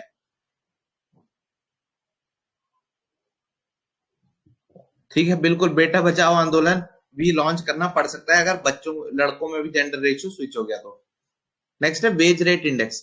वेज रेट इंडेक्स अगेन कौन निकालता है? Ministry of labour. Ministry of labour के द्वारा वेज रेट इंडेक्स निकाला गया। ये एसेंशियली क्या है, मतलब जो वेजेस को कैलकुलेट करना होता है ना, उसमें बेस सेट करते हैं कि अच्छा इससे ऊपर वेजेस होने चाहिए। तो इंपॉर्टेंट वेज रेट इंडेक्स में क्या है कि इसका बेस ईयर चेंज किया गया है। बेस ईयर अब कितना हो चुका है इसका? 2016। सो अब जो बेस किसी भी चीज, तो इससे क्या होगा, लोगों की सैलरी बढ़ेगी बेसिकली, क्योंकि अब बेस ईयर बदल दिया गया है। बेस ईयर पहले होता था 1965 के आसपास का बेस ईयर, 63 से 65 वाज द बेस ईयर। अब ये बेस ईयर बढ़ा के 63 से 65 it has been change to 2016। So wage rates index labour ministry ने बेस ईयर चेंज कर दिया 2016। इससे फायदा क्या होगा, क्योंकि base year has been updated, तो अब जो वेजेस कैलकुलेट होंगे, लोगों के सैलरीज कैलकुलेट होंगे, मिनिमम रेट्स कैलकुलेट होंगे, वो बढ़ेंगे, तो आपके हाथ में अब ज्यादा पैसा आने का आसार है अगर आपकी नौकरी लग जाती है तो। ठीक है, तो वेज रेट इंडेक्स क्लियर हो गया, बेस ईयर क्या हो गया 2016। So these were some of the reports and indexes. अब कुछ schemes कर लेते हैं. Let's quickly do some schemes. Schemes, initiatives, all these things that the government is doing. सबसे पहले है smile scheme. This is important. I am expecting इस पे क्वेश्चन आएगा. So स्माइल स्कीम किसकी है? सबसे पहले तो ministry of social justice and empowerment. Ministry of social justice and empowerment की है. ठीक है, किस चीज से डील करती है? बेसिकली फुल फॉर्म तो बहुत लंबी चौड़ी है. इसका एक ही मुद्दा है, रिहैब करना. रिहैबिलिटेशन मतलब एकदम जो लोग खत्म हो चुके हैं उनको घर देना, एजुकेशन देना, शिक्षा देना, थोड़ा कोई स्किल सिखा देना ताकि वो सरवाइव कर पाए. मतलब उनको एक तरीके से लाइवलीहुड, जीवन यापन का तरीका देना, एक उन्हें वे ऑफ लाइफ प्रोवाइड करना ताकि वो एक विद डिग्निटी सरवाइव कर सकें. तो that is essentially rehabilitation. Rehabilitation किनका? दो लोगों का. एक है ट्रांसजेंडर कम्युनिटी. जैसे ट्रांसजेंडर्स को कई बार लोग क्या करते हैं, डिसोन करके उनके जो पेरेंट्स होते हैं वो कई बार उनको वो कर देते हैं, मतलब छोड़ देते हैं. तो उनको एक बार दोबारा से वो नई जिंदगी अपनी स्टार्ट कर सकें, they don't fall into traps. तो ट्रांसजेंडर कम्युनिटी. दूसरा बेगर्स, जो सड़क पे भीख मारते हैं, मांगते हैं, उन बेगर्स को दोबारा से एक जिंदगी शुरू करने के लिए स्कीम है. तो इसमें सब कुछ, उनको चाहे हेल्थ देनी हो, चाहे एजुकेशन देनी हो, चाहे उनका स्किल डेवलपमेंट करना हो, चाहे उन्हें रहने की जगह देनी हो, all of these things would be done by the ministry of social justice and empowerment. तो स्माइल स्कीम क्या है समझ गए? फुल फॉर्म भी है स्माइल की, मैंने याद नहीं रखी थी तो I wouldn't expect you to also remember. Support for marginalised individuals for livelihood and enterprise. ठीक है, ये इसकी लंबी चौड़ी फुल फॉर्म है, इतनी बड़ी कि जवान को लकवा मार जाए बोलने में. ठीक है, scheme for marginalised individuals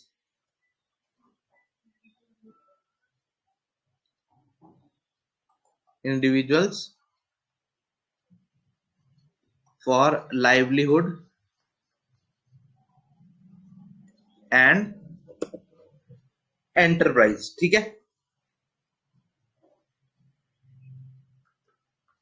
scheme समझ गए बेसिक क्या है, क्या उसके दो कंपोनेंट्स हैं वो समझ गए. जो काम की चीज है वो इतनी है कि ट्रांसजेंडर्स के लिए एजुकेशन और स्किल डेवलपमेंट, हाउसिंग, इन सब चीजों का प्रोविजन होगा. और ये जो इनके हाउसिंग की फैसिलिटीज होती है उनको गरिमा गृह कहते हैं. ये जो इन लोगों के लिए होगी, गरिमा is essentially self respect.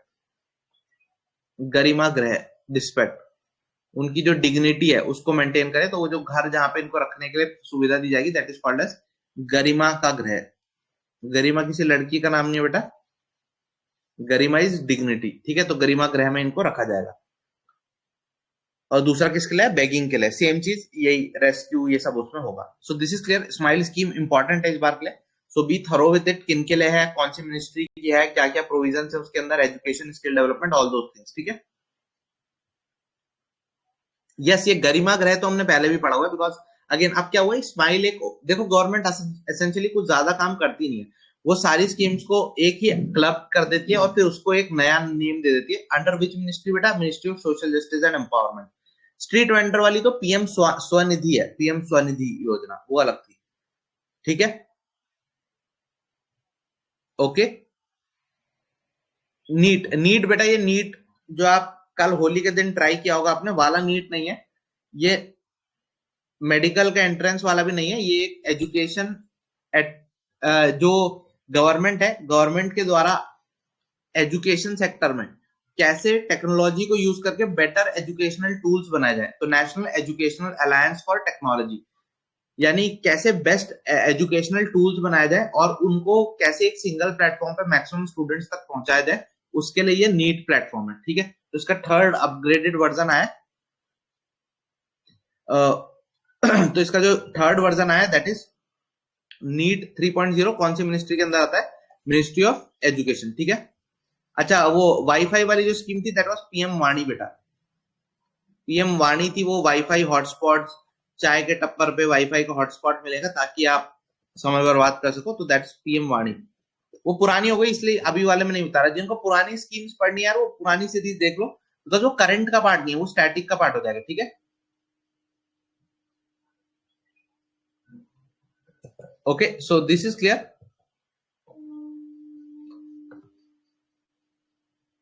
NEET clear हो गया. National education alliance for technology, किसके अंदर? मिनिस्ट्री ऑफ एजुकेशन के अंदर. काम क्या है कि जो बेस्ट डेवलप्ड टेक्नोलॉजिकल सॉल्यूशन है एजुकेशन सेक्टर के, वो यूथ तक पहुंचाया जा सके, ताकि वो फिर उनको नौकरी मिले, बढ़िया से वो चीजें सीख पाए, इजीली चीजें सीख लें उसके लिए. ठीक है, तो बेसिकली एजुकेशनल टेक्नोलॉजी के टूल्स यूथ तक पहुंच जाए, ताकि वो जल्दी जल्दी चीजें सीख लें, फिर कंपनियों में काम कर सकें. ठीक है, तो नेट इज नीट 3.0. आगे आ जाते हैं. पढ़े भारत कैंपेन, तो आप सभी को पता है नेशनल एजुकेशन पॉलिसी के कस्तूरी रंगन साहब की रिकमेंडेशन पे बनी. फिर उसमें काफी सारे प्रोविजन है. एक प्रोविजन ये भी है कि कैसे फ्रीक्वेंटली कैंपेन्स रन की जाए सस्टेन्ड तरीके से, ताकि education always remain in the forefront of people's and policy makers mind. तो उसी में एक कैंपेन है, वो है पढ़े भारत कैंपेन.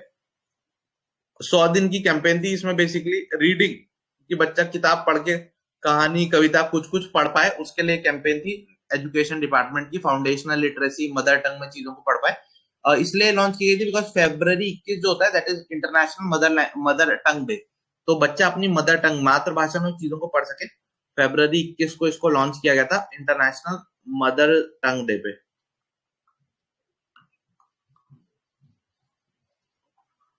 डे पे 100 डेज की कैंपेन है Padhe Bharat campaign. So basically बच्चा कहानी की किताब पढ़ के उससे सुना पाए लोगों को, उसके लिए है. ठीक है, जैसे वो कहते हैं कि बेटा आओ गाना गा के सुनाओ अंकल आए हैं, तो वैसे बेटा आओ अपनी भाषा में कहानी पढ़ के सुनाओ अंकल आए हैं. ठीक है, तो वही चीज है Padhe Bharat campaign. February 21 international mother tongue day, foundational literacy, numeracy, इन सब चीजों पे भी फोकस है. तो that's Padhe Bharat. Not very important. Important ये कुछ इनिशिएटिव्स हैं आगे. Mahua, ministry of housing and urban affairs ने कुछ चैलेंजेस लॉन्च किए थे. स्ट्रीट्स फॉर पीपल एक चैलेंज था. उसमें क्या कि जो शहर है उनकी जो सड़कें हैं उसमें सिर्फ गाड़ियां ही नहीं, लोगों के लिए साइकिल के ट्रैक, तो वो cycles for change. Street for people में उसमें फुटपाथ ऐसे हो जिसमें लोग दे आर वॉकेबल फ्रेंडली. तो आप जैसे अगर चांदनी चौक में आप दिल्ली में जाओगे तो there are special dedicated walkways जिन पे आप वॉक कर सकते हो. तो स्ट्रीट्स फॉर पीपल उसी को चैलेंज था. नर्चरिंग नेबरहुड चैलेंज भी एक महुआ के अंदर ही था. इसमें जो आपका नेबरहुड है वहां पे कोई public facility, park, water tank, ऐसी चीजों जो आपका neighbourhood it appears serene and good. तो दैट्स नर्चरिंग नेबरहुड चैलेंज. तो बस एग्जाम में ऐसा सवाल आएगा कि ये कौन सी मिनिस्ट्री क्या है? Nurturing neighbourhood challenge, streets for people challenge, cycles for people challenge. तो all these initiatives are of ministry of housing and urban affairs. ठीक है, ओके, दिस इज क्लियर. इसमें कोई डाउट किसी को तो please ask. If this much is clear. ये सब किसके है? महुआ के अंदर है, ministry of housing and urban affairs के.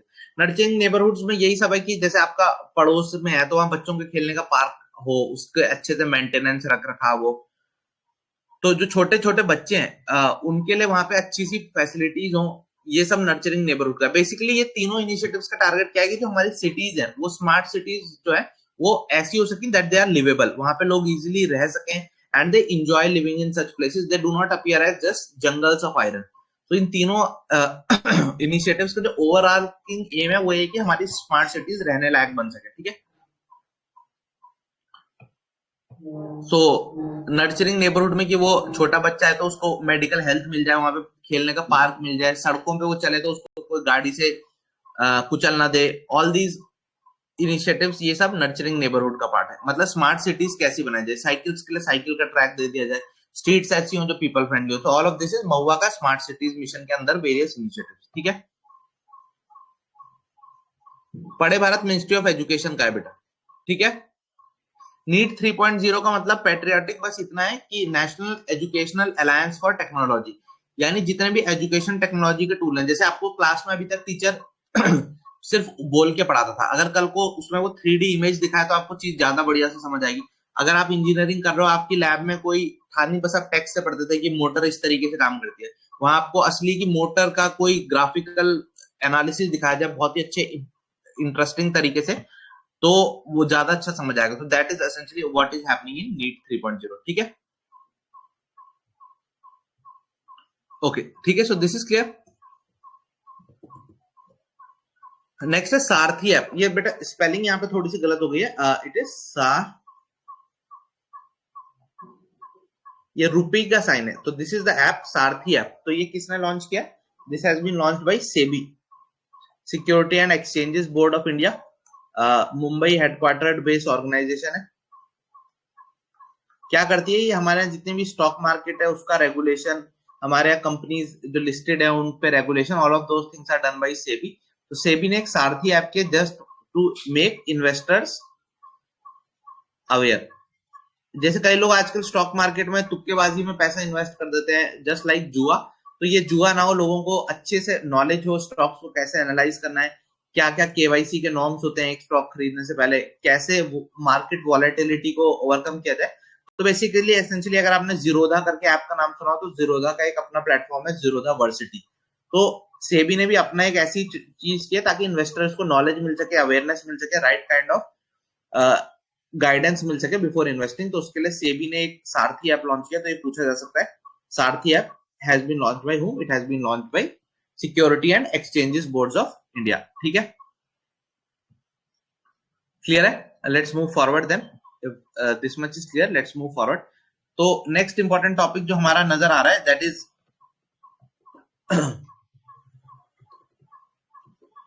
श्रेष्ठा स्कीम। श्रेष्ठा स्कीम कौन सी मिनिस्ट्री की? अगेन उसी मिनिस्ट्री की जिसकी स्माइल स्कीम थी। तो स्माइल और श्रेष्ठा दोनों सेम मिनिस्ट्री की स्कीम है। श्रेष्ठा स्कीम का बेसिक आइडिया क्या है? Ministry of social justice and empowerment. Basic idea क्या है कि देखो, प्राइवेट स्कूल्स भी होते हैं, पब्लिक स्कूल्स भी होते हैं। अब प्राइवेट स्कूल मतलब या जो प्राइवेटली रन है, वहां पे रेजिडेंशियल फैसिलिटी अगर किसी बच्चे को देनी है तो उसको ज्यादा पैसा देना पड़ेगा।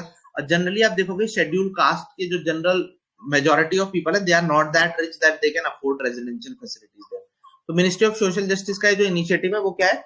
प्राइवेट स्कूल्स में एससी कैटेगरी के जो बच्चे हैं, टारगेटेड एरियाज में जो बच्चे हैं, उनका सोशल इकोनॉमिक अपलिफ्टमेंट हो सके, ओवरऑल डेवलपमेंट हो सके, तो उनको रेजिडेंशियल एजुकेशन जो मेरिटोरियस बच्चे हैं उनको प्राइवेट स्कूल्स में 9th से 12th तक ये दी जाएगी। ठीक है, तो फुल फॉर्म क्या है इसकी? Scheme for residential education for students in high schools in target areas. ठीक है, तो ये क्या है? रेजिडेंशियल स्कीम है, हाउस रेजिडेंशियल स्कीम है, यानी रहने का मौका मिलेगा किन बच्चों को? एससी कैटेगरी के होनहार बच्चों को। हर एक बच्चे को नहीं मिलेगा। कहां पे? In target areas. Target area जैसे प्राइवेट स्कूल, जहां पे अच्छे प्राइवेट स्कूल है उन पर्टिकुलर एरियाज में उनको दिया जाएगा। ठीक है, सो कौन सी मिनिस्ट्री की है? Ministry of social justice and empowerment, सामाजिक न्याय और उत्थान की जो मिनिस्ट्री है। ठीक है, श्रेष्ठा स्कीम क्लियर हो गई? This is clear? ओके, इतना क्लियर हो गया Shreshta scheme. So let's move forward. Then next है सरयू नहर नेशनल प्रोजेक्ट। तो ये प्राइम मिनिस्टर जी ने यूपी इलेक्शन हुए तो काफी सारी स्कीम्स को लॉन्च किया। तो हो सकता है उन्हीं स्कीम में से कोई ना कोई स्कीम फंस जाए एग्जाम में, बिकॉज स्कीम्स पे क्वेश्चन आते ही हैं। तो ये सरयू नहर नेशनल प्रोजेक्ट किसी काफी लंबे टाइम से फंसा हुआ था। तो ये प्राइम मिनिस्टर जी ने लॉन्च किया था सरयू कैनाल पे। Saryu as you know is a river. तो इसमें दो कंपोनेंट है, एक तो इरिगेशन फैसिलिटीज, यानी ये जो पूरा बलरामपुर का एरिया है, यूपी का जो ये वाला एरिया है बलरामपुर के आसपास का, वहां सब जगहों पे वाटर की फैसिलिटीज दी जा सके। इरिगेशन, जितने भी खेत है वहां किसानों को ईस्टर्न यूपी के, उन सबको पानी, बिजली, इरिगेशन, ये चीज मिल सके इस प्रोजेक्ट से। दूसरा इसका एक और इंपॉर्टेंट जो कंपोनेंट है that is interlinking of 5 reverse. तो इस जगह पे आप देखोगे काफी सारी स्मॉल रिवर्स है। अब ये मैपिंग का आपका होमवर्क का क्वेश्चन है। ईस्टर्न यूपी में आप देखोगे काफी सारी रिवर्स फ्लो करती है। कहाँ का ये ईस्टर्न यूपी का प्रोजेक्ट था? क्या था इसमें? इरिगेशन फैसिलिटीज और ड्रिंकिंग वाटर अवेलेबिलिटी करवाना फार्मर कम्युनिटी को, सरयू नहर। तो सरयू रिवर तो है ही यहाँ पे। अयोध्या कौन सी रिवर के क्लोज लोकेटेड है? सरयू रिवर। ठीक है, तो सरयू रिवर, ऐसी काफी सारी और भी रिवर्स हैं, जैसे राप्ती है यहाँ पे इस एरिया में। तो अब आपको क्या करना है? अपनी एटलस खोलनी है, sit with an atlas. Saryu को लोकेट करना, घाघरा रिवर को लोकेट करना, राप्ती को लोकेट करना, वहां पे रोहिणी को लोकेट करना और बाणगंगा को। तो ये जो 5 रिवर्स है, इन 5 रिवर्स को इंटरलिंक भी किया जा रहा है। जस्ट फॉर अ मैप, मतलब रिवर्स के नाम याद नहीं रखने, बट थोड़ा आइडिया होना चाहिए कि सरयू कहाँ पे, घाघरा कहाँ पे, राप्ती कहाँ पे आ रही है, कहां से फ्लो कर रही है। Just look at these rivers. ठीक है, तो 5 रिवर्स को इंटरलिंक भी इसमें किया जाएगा। एक इंटरलिंकिंग आप सभी को पता है यूपी का जो दूसरा है that is the Ken Betwa rivers. Ken और बेतवा दोनों किसकी ट्रिब्यूटरी है? Both are tributaries of the Yamuna river. तो केन बेतवा इंटरलिंकिंग प्रोजेक्ट अलग है और सरयू नहर के अंदर ये जो 5 रिवर्स है इनका इंटरलिंकिंग प्रोजेक्ट अलग है। ठीक है, क्लियर है, आगे बढ़े। यस, ये वाली जो है this Saryu and this Ghaghara they are related to the Ganga river system. ठीक है, बिल्कुल रंजना, ठीक है। So this much is clear, Saryu Nahar national project. आगे बढ़े। कितने का बजट था, कितना पैसा अलॉट हुआ, all those things I don't think are important, so we can skip them. Next e Savari, नाम से ही क्लियर है, ई सवारी इलेक्ट्रिक व्हीकल्स को प्रमोट करने के लिए इसका इनिशिएटिव है नीति आयोग का। तो नीति आयोग का इनिशिएटिव इलेक्ट्रिक व्हीकल्स को कैसे प्रमोट किया जाए उसके लिए, that is the E Savari initiative. ठीक है, तो ई सवारी क्या हो गया, इलेक्ट्रिक बस, जैसे बसेस जो है इलेक्ट्रिक बसेस, उनको कैसे प्रमोट किया जाए, इलेक्ट्रिक बसेस को कैसे प्रमोट किया जाए, कैसे उनका अपटेक बढ़ाया जाए वेरियस स्टेट्स में, ये सब डिस्कस करने के लिए नीति आयोग ने ई सवारी इनिशिएटिव लॉन्च किया with some of the NGOs, world research institute. कैसे जो पब्लिक हमारे यहाँ ट्रांसपोर्ट है उसका इलेक्ट्रिफिकेशन हो सके, पब्लिक ट्रांसपोर्ट का इलेक्ट्रिफिकेशन होगा तो बहुत ज्यादा हमारे यहाँ पॉल्यूशन भी कम होगा और इंपोर्ट बिल्स जो है वो भी कम होंगे।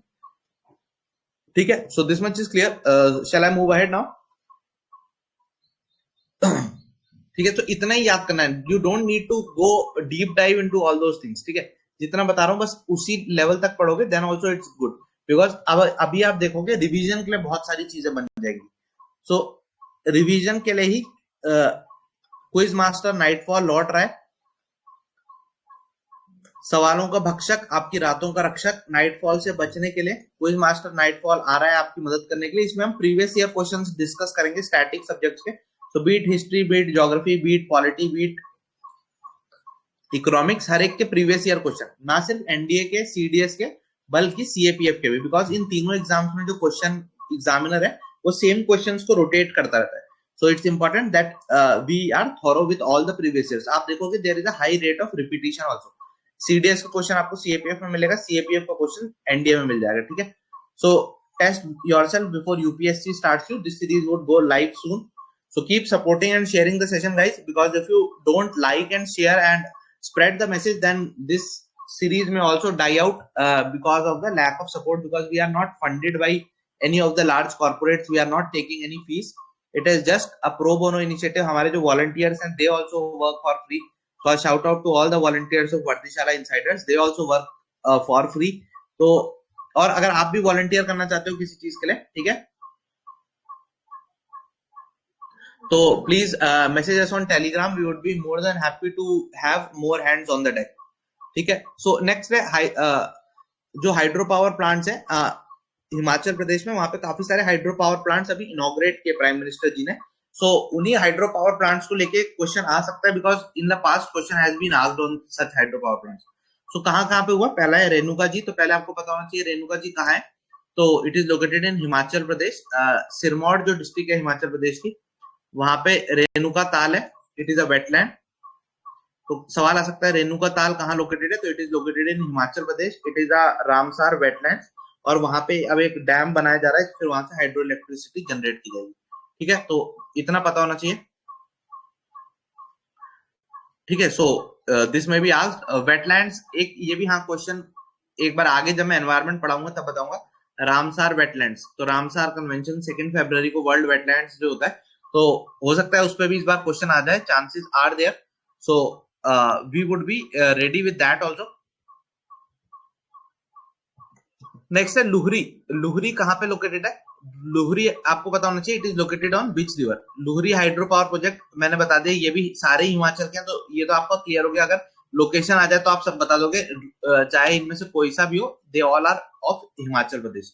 लेकिन आप ये रिवर अगर पूछ लिया उसने, तो रेणुका तो क्योंकि ताल है, इट इज अ लेक, तो वो किसी रिवर पे नहीं है, Luhri is located on a river. तो लुहरी जो पावर प्रोजेक्ट है वो कौन सी रिवर पे लोकेटेड है, it is located on the Sutlej river. Sutlej जो रिवर है इंडस में जाके आगे चल के मिलेगी, तो सतलज रिवर पे लुहरी पावर प्रोजेक्ट लोकेटेड है, again in Himachal Pradesh. Dhaula Sidh project, Dhaula Sidh project कौन सी रिवर पे लोकेटेड है, it is located on the Chenab river, again it is in Himachal Pradesh. ठीक है, ये सारे प्रोजेक्ट्स एक साथ लॉन्च किए, तो देयर आर हाई चांसेस कि इनमें से किसी ना किसी पे क्वेश्चन आएगा, तो आपको ये सारे पता होने चाहिए, because all of them were launch simultaneously. ठीक है, ये धौला सीधे जो हमीरपुर का एरिया है उसके पास इट इज लोकेटेड, और रिवर वाला चीज हमने देख ली। ठीक है, this is clear? Any doubt till now please ask. अगर इतने में आपको कोई भी डाउट है तो feel free to ask it. इसके अलावा अगर आप रिकॉर्डेड वीडियो देख रहे हैं, sorry this is not Chenab, this is Beas. Beas या चेनाब मैंने अगले का बताते हैं। या correct correct, thanks for pointing out, this is Beas. So that's why it is very confusing, तो इसीलिए इसको एक बार दोबारा से पेन, सो इट्स ब्यास। या सो धौला सीध इज ऑन ब्यास, ठीक है, हमीरपुर के पास ब्यास फ्लो करती है। So Beas, Luhri is on Sutlej, Renuka is a pond, and Sawra Kuddu project is on Pabbar river. Pabbar river पे सावरा कुड्डू प्रोजेक्ट है। Pabbar is also essentially a tributary. अब आपको कमेंट करके बताना है Pabbar is a tributary of which river? Sawra Kuddu hydro power project, it is located on the Pabbar river, और पब्बार किसकी tributary है ये कमेंट करके बताना है सबने, ठीक है? बिकॉज ये ट्रिब्यूटरी वाले क्वेश्चन भी काफी बार पूछे जा चुके हैं इन द पास कि ये किसकी ट्रिब्यूटरी है, Pabbar river, Pabber river, whatever however you pronounce it, it is a tributary of which river? Okay, so let's see how many of you can give the correct answer to this, ठीक है? या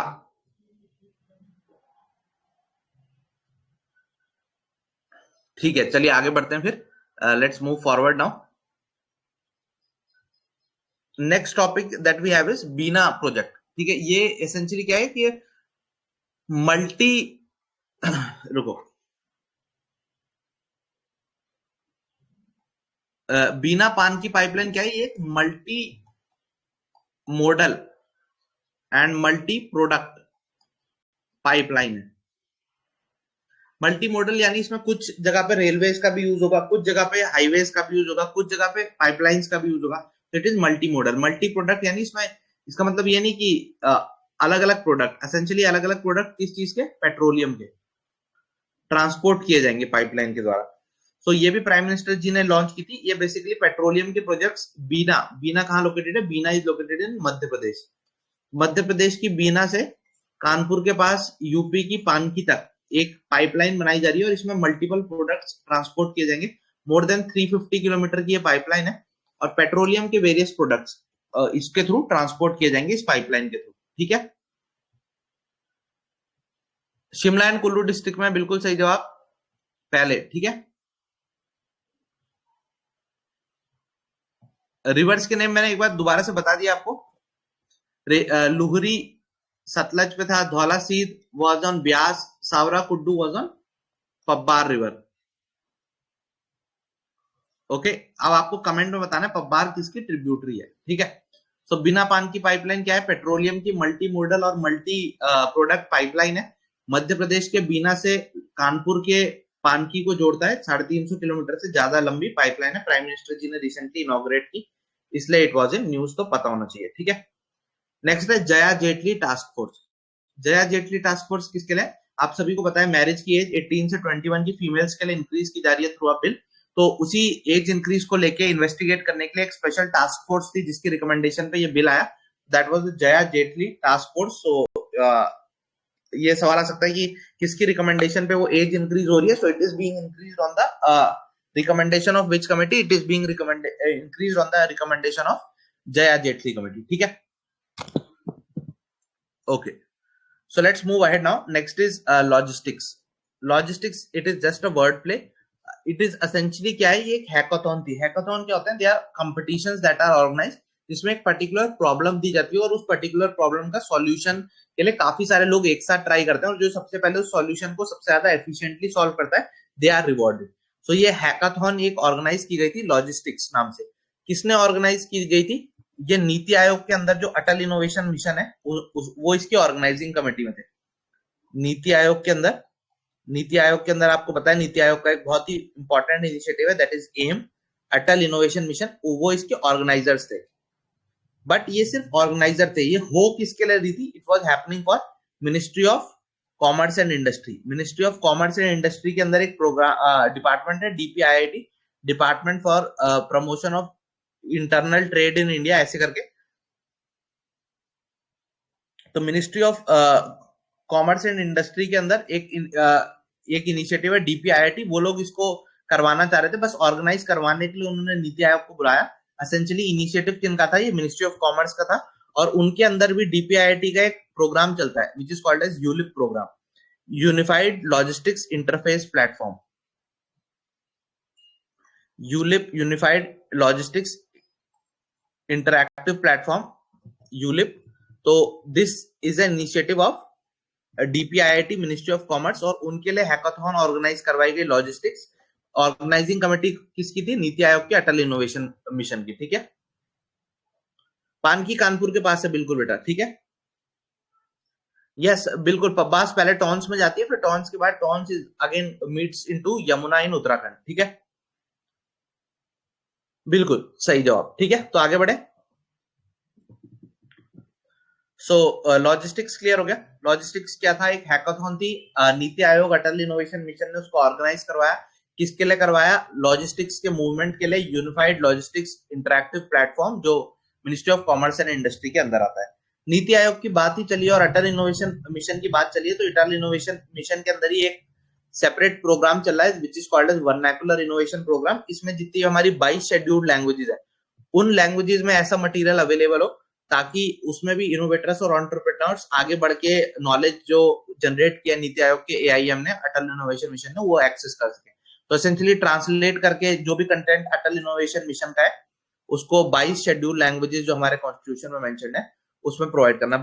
8 schedule of Indian constitution किससे deal करता है, and 7 schedule दोनों मुझे comment करके बताना। So as you all know we have 12 schedule, so 8th and 7th schedule किस चीज से डील करता है, quickly tell me in the comment section. ठीक है, आगे बढ़े। नेक्स्ट है क्लाइमेट इक्विटी मॉनिटर। ये क्या है, बेसिकली ये इंडिया ने लॉन्च किया है। इसका टास्क क्या है, टारगेट क्या है इस क्लाइमेट इक्विटी वाले का, क्लाइमेट इक्विटी मॉनिटर का टारगेट बहुत ही सिंपल था, दैट इज दुनिया के वो देश जिन्होंने कमिट कर रखा है, NX1 कंट्रीज बोलते हैं of UNFCCC, united nations framework convention on climate change. तो UNFCCC की वो countries which are called as NX1। NX1 countries essentially वो कंट्रीज होती है which are developed and under the CBDR, common but differentiated responsibilities। मतलब तुम अमीर देश हो तो तुम्हें ज्यादा वजन उठाना चाहिए क्लाइमेट चेंज को सही करने का। क्यों, क्योंकि तुम्हारी वजह से क्लाइमेट चेंज हुआ। बिकॉज शुरू में तो पॉल्यूशन, इंडस्ट्रियल रिवॉल्यूशन तुम लोग लेके आए थे, हम तो अभी तक उस इकोनॉमिक लेवल पे पहुंचे ही नहीं। सो NX1 कंट्रीज पे जिन पे ज्यादा जिम्मेवारी होनी चाहिए क्लाइमेट चेंज को फाइट करने की, उनको UNFCCC के NX1 में रखते हैं। सो क्लाइमेट इक्विटी मॉनिटर किसने लॉन्च किया, इंडिया ने लॉन्च किया। किसने लॉन्च किया, जो NX1 कंट्रीज है ये अपने क्लेम्स पे कितना खड़ा उतर रही है। इंडिया ने बोला कि तुम तो हमें डेमोक्रेसी के लेवल पे कभी फ्लॉड डेमोक्रेसी बोल देते हो, कभी बोलते हो हमारे यहाँ प्रेस की फ्रीडम नहीं है, अब हम भी तुम पे उल्टा हमला करेंगे। ये क्लाइमेट इक्विटी मॉनिटर में हम रोज ये निकाला करेंगे कि तुम्हारी जिम्मेवारी इतना कम करने की थी और तुमने इतना करा, ताकि हम तुम्हें नेम एंड शेम कर सके, ताकि हम दोनों का लेवल बराबर हो सके। ठीक है, तो इंडिया की कई सारी छोटी मतलब इंडिपेंडेंट NGO टाइप ऑर्गेनाइजेशन इसमें इन्वॉल्व है। तो ऑर्गेनाइजेशन का नाम वुडंट बी इंपॉर्टेंट, कौन कंट्री निकालना है वो इंपॉर्टेंट है, और क्या टारगेट है वो इंपॉर्टेंट है। ठीक है, तो MS स्वामीनाथन की जो रिसर्च फाउंडेशन है वो along with NIAS and others is bringing it out. Organisation is not important, India निकालना है। क्यों निकालना है, ग्लोबल क्लाइमेट पॉलिसी में जो NX1 कंट्रीज है वो अपने गोल्स से कितना आगे पीछे है वो मेजर करने के लिए, और उनको नेम एंड शेम कर सके टारगेट। ठीक है, क्लाइमेट इक्विटी मॉनिटर देख लिया। डेयरी सहकार स्कीम, तो ministry of cooperatives, Shri Amit Shah ji जिसके मिनिस्टर है, उन्होंने एक मिशन लॉन्च किया है, सहकर से समृद्धि, सहकर से समृद्धि मिशन है। सो सहकर इज एसेंशियली कोऑपरेटिव्स। कोऑपरेटिव्स के 4-5 लोग गांव के मिल जाएंगे, वो बोलेंगे आओ हम सब अपनी रिसोर्सेज को पूल करते हैं, फिर कलेक्टिवली डिसीजन लेते हैं, कलेक्टिव उस प्रोड्यूस के साथ, और कलेक्टिवली उसको सेल करेंगे so that we can get more bargaining power, मुसीबत के समय एक दूसरे को हेल्प कर सके। तो all of that is cooperatives और सहकर। सो डेयरी सहकर स्कीम में क्या है, सहकर से समृद्धि का विजन रियलाइज करना है। तो एसेंशियली इसमें अगर गांव के काफी सारे दूध गाय वाले जानवर या भैंस पालने वाले लोग इकट्ठा हो जाए और वो बोले कि सरकार के पास जाएं कोऑपरेटिव बना के, तो सरकार क्या करेगी, हम आपके ही गांव में एक मिल्क की फैक्ट्री लगा देंगे जहां आप अपना दूध लेके आओ, उस दूध के बदले आपको फिर वहां बटर बनवा लो उस दूध से, या उस दूध को पैकेज करके फिर अपने आसपास के शहरों में बेचो। तो एसेंशियली इस तरीके के काम के लिए सब्सिडी दी जाएगी, that is the dairy Sahkar scheme. Important बात ये नहीं है कि डेयरी सहकार स्कीम कौन लॉन्च कर रहा है, क्यों लॉन्च कर रहा है, is more important, because Amul which is the flag bearer of the cooperative milk industry in India, Amul, तो अमूल अपने 75th year of existence celebrate कर रहा है, उसके उपलक्ष्य में डेयरी सहकार स्कीम लॉन्च की गई है। और Amul father of milk revolution in India या father of white revolution in India किसको बोलते हैं, he again is celebrating one of the anniversary, so that's also important. कौन है वो, डॉक्टर वर्गीस कुरियन। यहां से आप एक और लेसन भी सीख सकते हो, देखो Verghese Kurien was a engineer by choice, so he was not somebody जो डेयरी से एसोसिएटेड था, he was just an engineer, but eventually because of his work ethics he was able to succeed in an industry that was completely unorganized, ठीक है। Also एक और important चीज है, personal trade भी लिख सकते हो। Doctor Verghese Kurien was milk lactose intolerant, he was lactose intolerant, so वो खुद कभी मिल्क के प्रोडक्ट्स नहीं यूज कर पाए, बट स्टिल ही एंश्योर्ड। तो ये एक चीज दिखाता है कि public duty is much above your personal equation. तो कई बार फोर्सेस में ऐसा डिलेमा आता है, हमारी लाइफ में आता है कि हम अपनी जो पर्सनल ड्यूटी है उसको ऊपर रखें या अपनी जो पब्लिक ड्यूटी है उसको ऊपर रखें। ऐसे आपको एसआरटी में, एसएसबी में जब जाओगे काफी सिचुएशंस मिलेंगे कि आपकी मम्मी बीमार है और आपको कॉल ऑफ ड्यूटी है कि आपको बॉर्डर में सर्व करना है, ठीक है। So Verghese Kurien can be a good example, although he himself was milk lactose intolerant, वो दूध कभी नहीं पी पाते थे, but still he played such a stellar role in creating the entire milk economy of India, that he was making India self-sufficient in milk, that he is called as the father of white revolution in India. So इस example को भी आप कहीं use कर सकते हो, ठीक है, क्लियर है। Yes, 7th schedule is essentially division of power, state list, union list, concurrent list. 8th schedule was the 22 official languages of India, ठीक है। डेयरी सहकार लॉन्च करने वाली मिनिस्ट्री है मिनिस्ट्री ऑफ कोऑपरेटिव, सहकारिता मिनिस्ट्री, ठीक है। नेक्स्ट आगे बढ़ते हैं, नेक्स्ट इज भाषा संगम। भाषा संगम किसका इनिशिएटिव है, भाषा संगम एक बहुत पुराना मिशन चल रहा है इंडिया में पिछले 4-5 सालों से, दैट इज एक भारत श्रेष्ठ भारत। एक भारत श्रेष्ठ भारत का नारा प्रधानमंत्री जी ने दिया, उसी के अंदर एक इनिशिएटिव है भाषा संगम मिशन या भाषा संगम इनिशिएटिव। किसका है ये, ministry of education, Dharmendra Pradhan साहब इसको फ्रंट लीड कर रहे हैं, मिनिस्ट्री ऑफ एजुकेशन का। इसमें क्या है, जो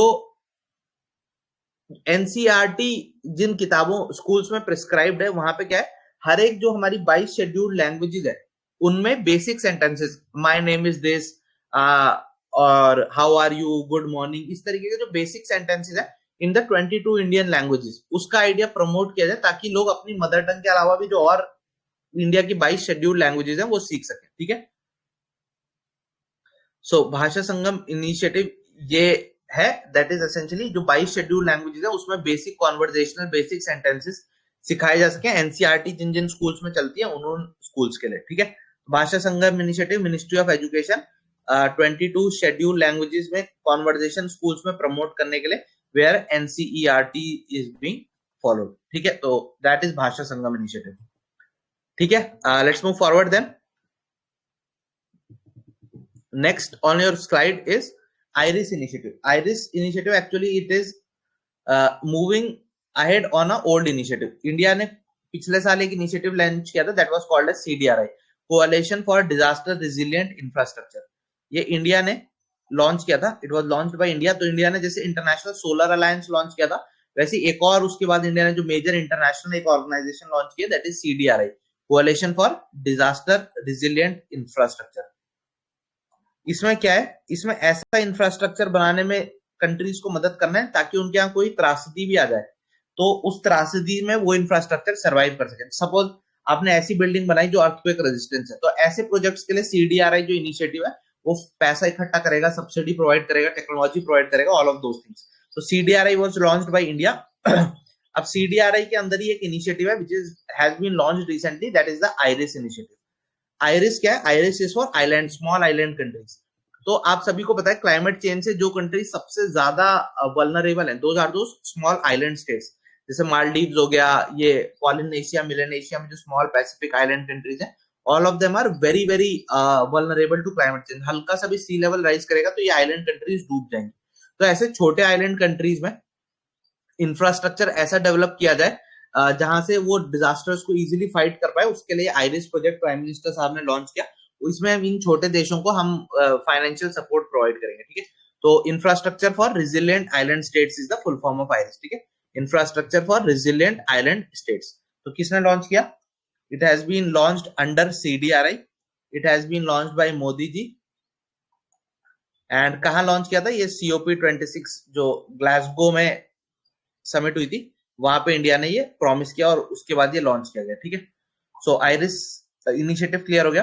COP26 में मोदी जी के द्वारा कोalition फॉर डिजास्टर रेजिलिएंट इंफ्रास्ट्रक्चर के अंदर। Okay, so if this is clear, let's move ahead now. इतने में कोई डाउट है किसी को?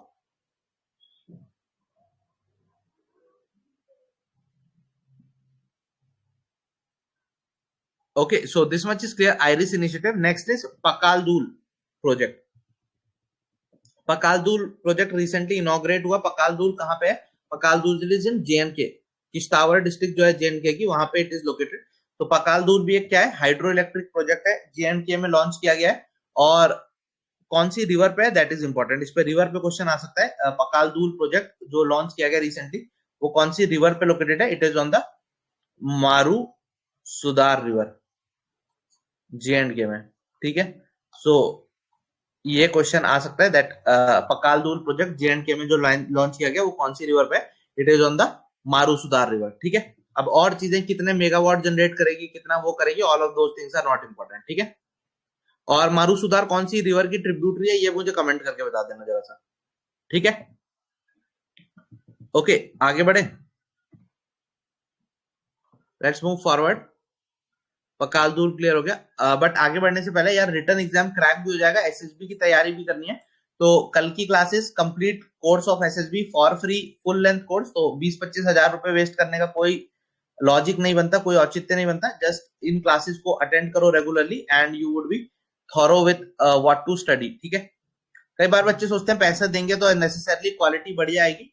तो जिन बच्चों ने कल की क्लासेस भी अटेंड किए और पेड कोर्सेज भी अटेंड किए, एक बार वो वीडियो के बाद कल की वीडियो पे जाके कमेंट करना कि क्या सही में दोनों चीजें सेम है, या कल की quality is better than what the paid courses में आप जो को क्वालिटी मिलती है SSB की क्लासेस में, ठीक है। सो काफी सारी क्लासेस हो चुकी हैं। स्क्रीनिंग का तुम कंप्लीट कर चुके हैं कल की में कवर, और साइक के भी काफी सारे टेस्ट्स कवर कर लिए हैं। Next is O smart and across.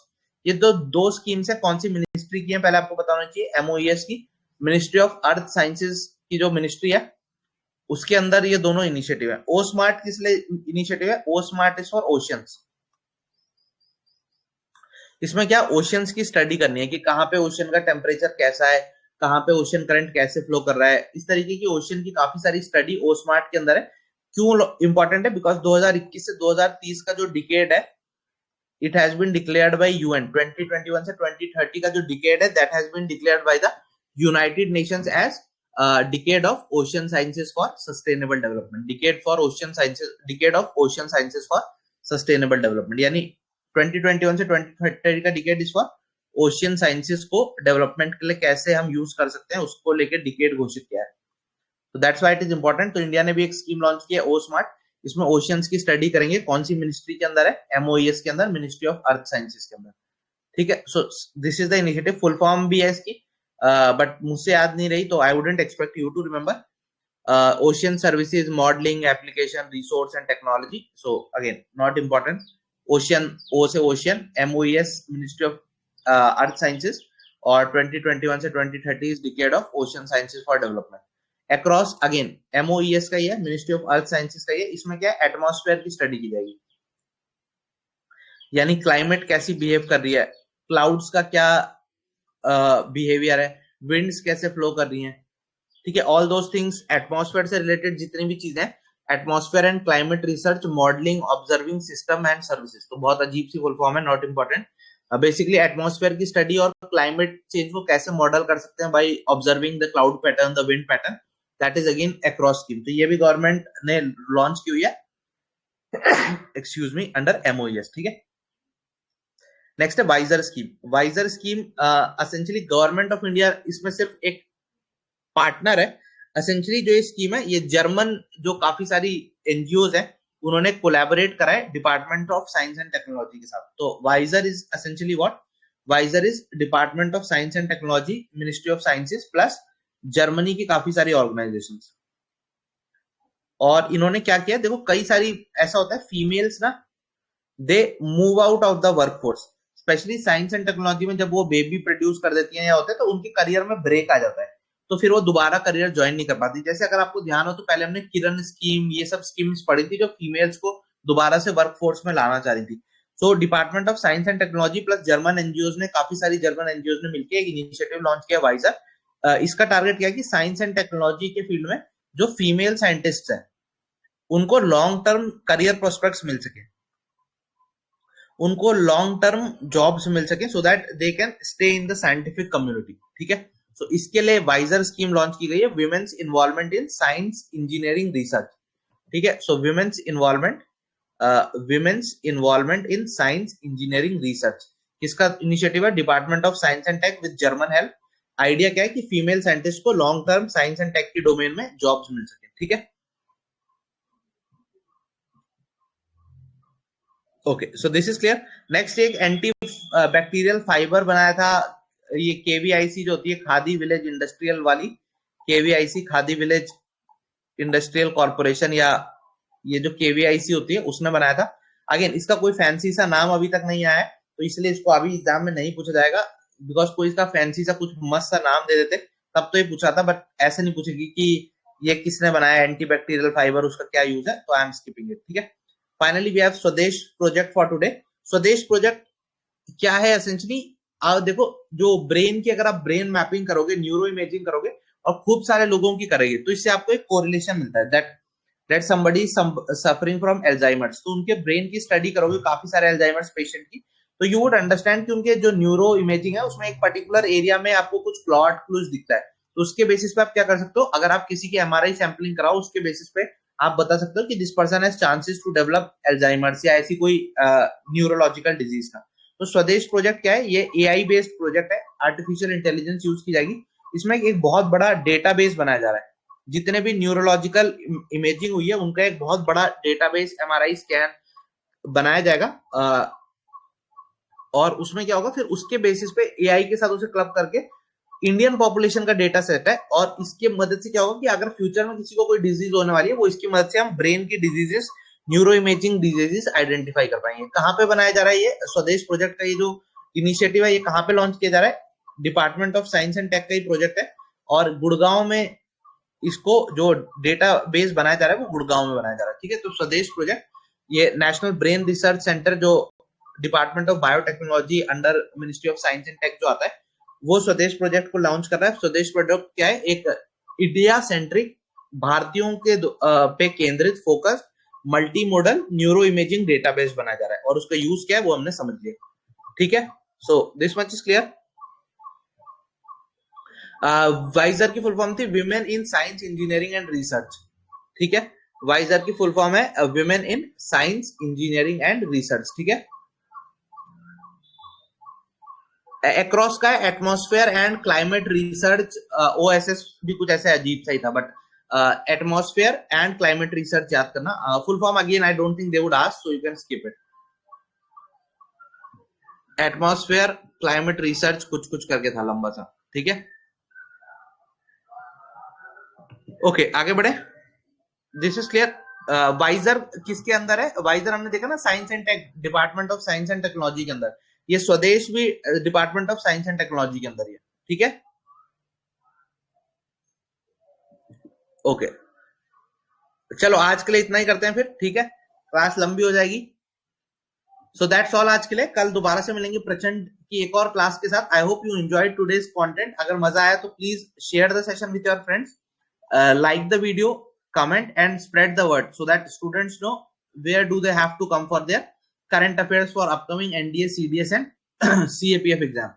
So that's all from my side. मिलते हैं जल्दी. If you have any doubts or any words or of appreciation, please leave them in the comment section. Bye bye. Jai Hind.